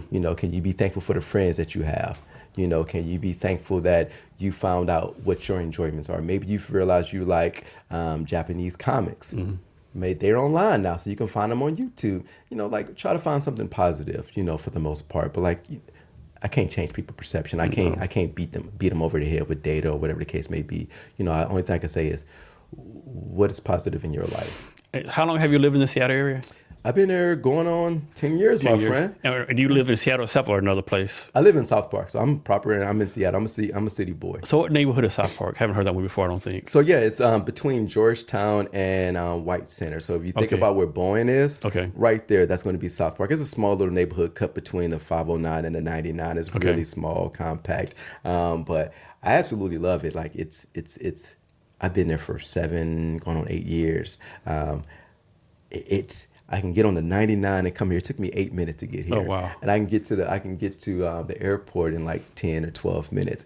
And then it's a lot of cool restaurants that's up and coming. A lot of Mexican restaurants there. Yeah. There's a French restaurant. There's some coffee shops you can walk to. It's a nice neighborhood. I've never been to South Park, but I think Georgetown has to be the most underrated neighborhood in Seattle. Yeah, I love Georgetown. Georgetown is so fucking great. I love it. It's so underrated. Like everyone talks about Capitol Hill or Belltown, or no one talks about Georgetown. What's funny? There's a salon there. I think it's Jules or Jay Salon or one of the salons there. And I'm gonna get the name wrong, but on a Tuesday night, I was just walking around and stopped in there like, oh yeah, there's Channeling or some type of singing pirate songs. And there's a group of people in the back on a Tuesday, they get together once a month singing pirate songs. I went back there, they had like these things that you could just literally be reading and singing along. And I'm like, and that was in Georgetown. Yeah. It was the coolest thing I've ever seen. It just be like a group of just people you've never seen, all walks of life just there. But like, I know they got Smarty Pants. You see a lot of motorcyclists that show up there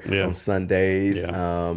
You got a wine bar there. I forget the name of it. That's there. You got some nice Mexican restaurants, and they got some art galleries. And Franz Chocolate is there as well. But yeah, Georgetown is. It's underrated. Yeah, it is underrated. I think one thing about Seattle is like how the neighborhoods are so like you live in Capitol Hill, you're not going to Ballard. It's like even me, like I'm in Partner Square. I'm like, man, I want to eat somewhere else. Man, that's too far.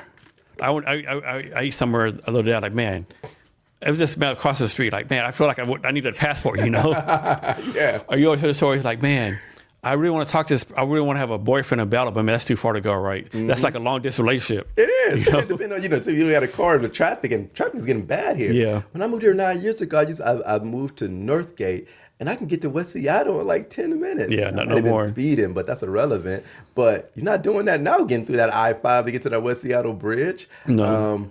But I think I do love that about Seattle. I'm not saying no other city has it, but like you're absolutely right. Like Pioneer Square is vastly different from Belltown, and they're So right next to different. each Yeah, other. so different. So different. It's so though. The vibe's different. The people are different. Exactly. It's like it should be like instead of Seattle, Washington, it'd be like Pioneer, Washington, Belltown, Washington. Yeah. Exactly. West Seattle, for all intent and purposes, that might as well be its own city. Yeah. You know? A different county, different state. If you live anywhere else outside of West Seattle, you have no reason to go to West Seattle. You might go there for Alki Beach if you feeling like going there, but all intent and purposes, no. So yeah, I'm with you on that. Like Ballard is a cool neighborhood. Yeah. Fremont, Lower and Upper Queen Anne are cool. And there's so many like cool ass bars everywhere, right? Places like here in Pioneer Square, the Central Saloon opened since 1892. Yeah.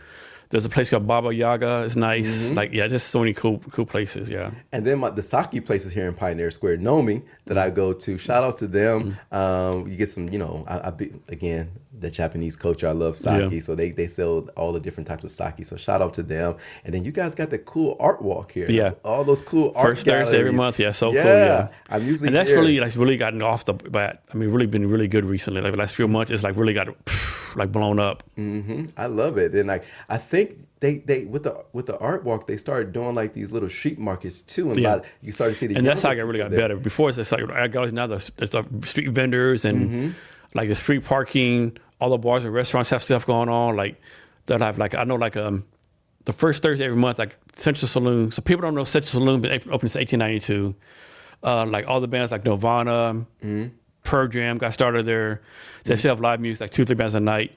But during the first Thursday of Art Walk, they have like basically like it's free to get in. You can play guitars. There's like all kind of cool stuff going on. It's just like so much stuff going on here. Pioneer Square is like it's nice. I've always wanted like at some point if things change, I would love like and I'm seeing like the brick walls here. Like I would love to have a loft in Pioneer Square. Yeah. Like it's so cool. It's so sexy. It's like when I think of some of my favorite movies, it'd be like the couples or bachelor live in these cool lofts that's just open space and like it's super cool and the vibe. You can walk to all these places down here and like I don't know what the parking situation is like down here, but I do like that about Pioneer Amazing, Square. the parking is not bad, right? Now, obviously, you try to park during a football game, baseball games, no parking.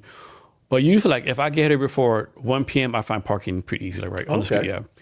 You might have to drive around a couple of times. Yeah. But if you get here before 9 o'clock, it's fucking parking everywhere. Oh, you're good then. I didn't think. I was thinking about like living like the parking situation. I don't know if these buildings have parking for residents or. A couple of them do, most of them don't, Yeah, that's only downside to that. But yeah, that is cool about Seattle. Like you got Cap Hill, you got Northgate, you got Finney Ridge, you got North Park up north, Rainier Beach, Central District, Madison. Like and they all got their own vibes to it. I still haven't been to that nude beach though. I forget where it's at. There's a nude beach? Yeah, there's a nude beach in I didn't know Seattle. about that. I think maybe they shut it down, but you go back like 5-6 years, it was like a strip of a beach somewhere that was nude. I've never been there. I knew some people that went. They always talked about it, but I never got a chance to go. So another cool thing about Seattle, like the Soulless. People get naked and dressed in blue. I would never saw something like that in Cleveland, Ohio. So that's pretty cool too about Seattle. So I do like that. That's pretty interesting.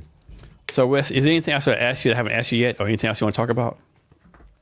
No, I think we did a good job covering everything. I really shout out to you again for all the work that you're doing, giving people like me the chance and opportunity to kind of talk about ourselves, talk about our business and what we're doing, building out our exposure. So thanks again for that. And just Again, for people that's watching, if you're interested in house cleaning, look us up, Two Maids of Kent. We're on Facebook, we're on Instagram, and we got the offering going out for $100 off, $20 off your first 5 cleanings. And if you're looking for a partnership, whether you're a real estate agent or carpet cleaning or remodeling, give us a call. Let's kind of find a way to kind of help each other out for the most part. But other than that, I'm hoping everybody have a great day, and go Seahawks.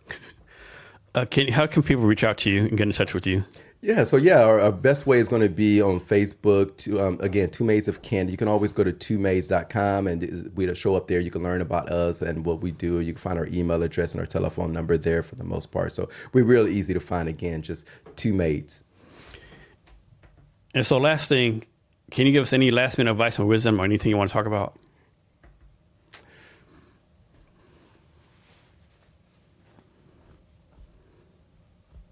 I think it's been like a slogan for the most part, but man, secure your peace of mind.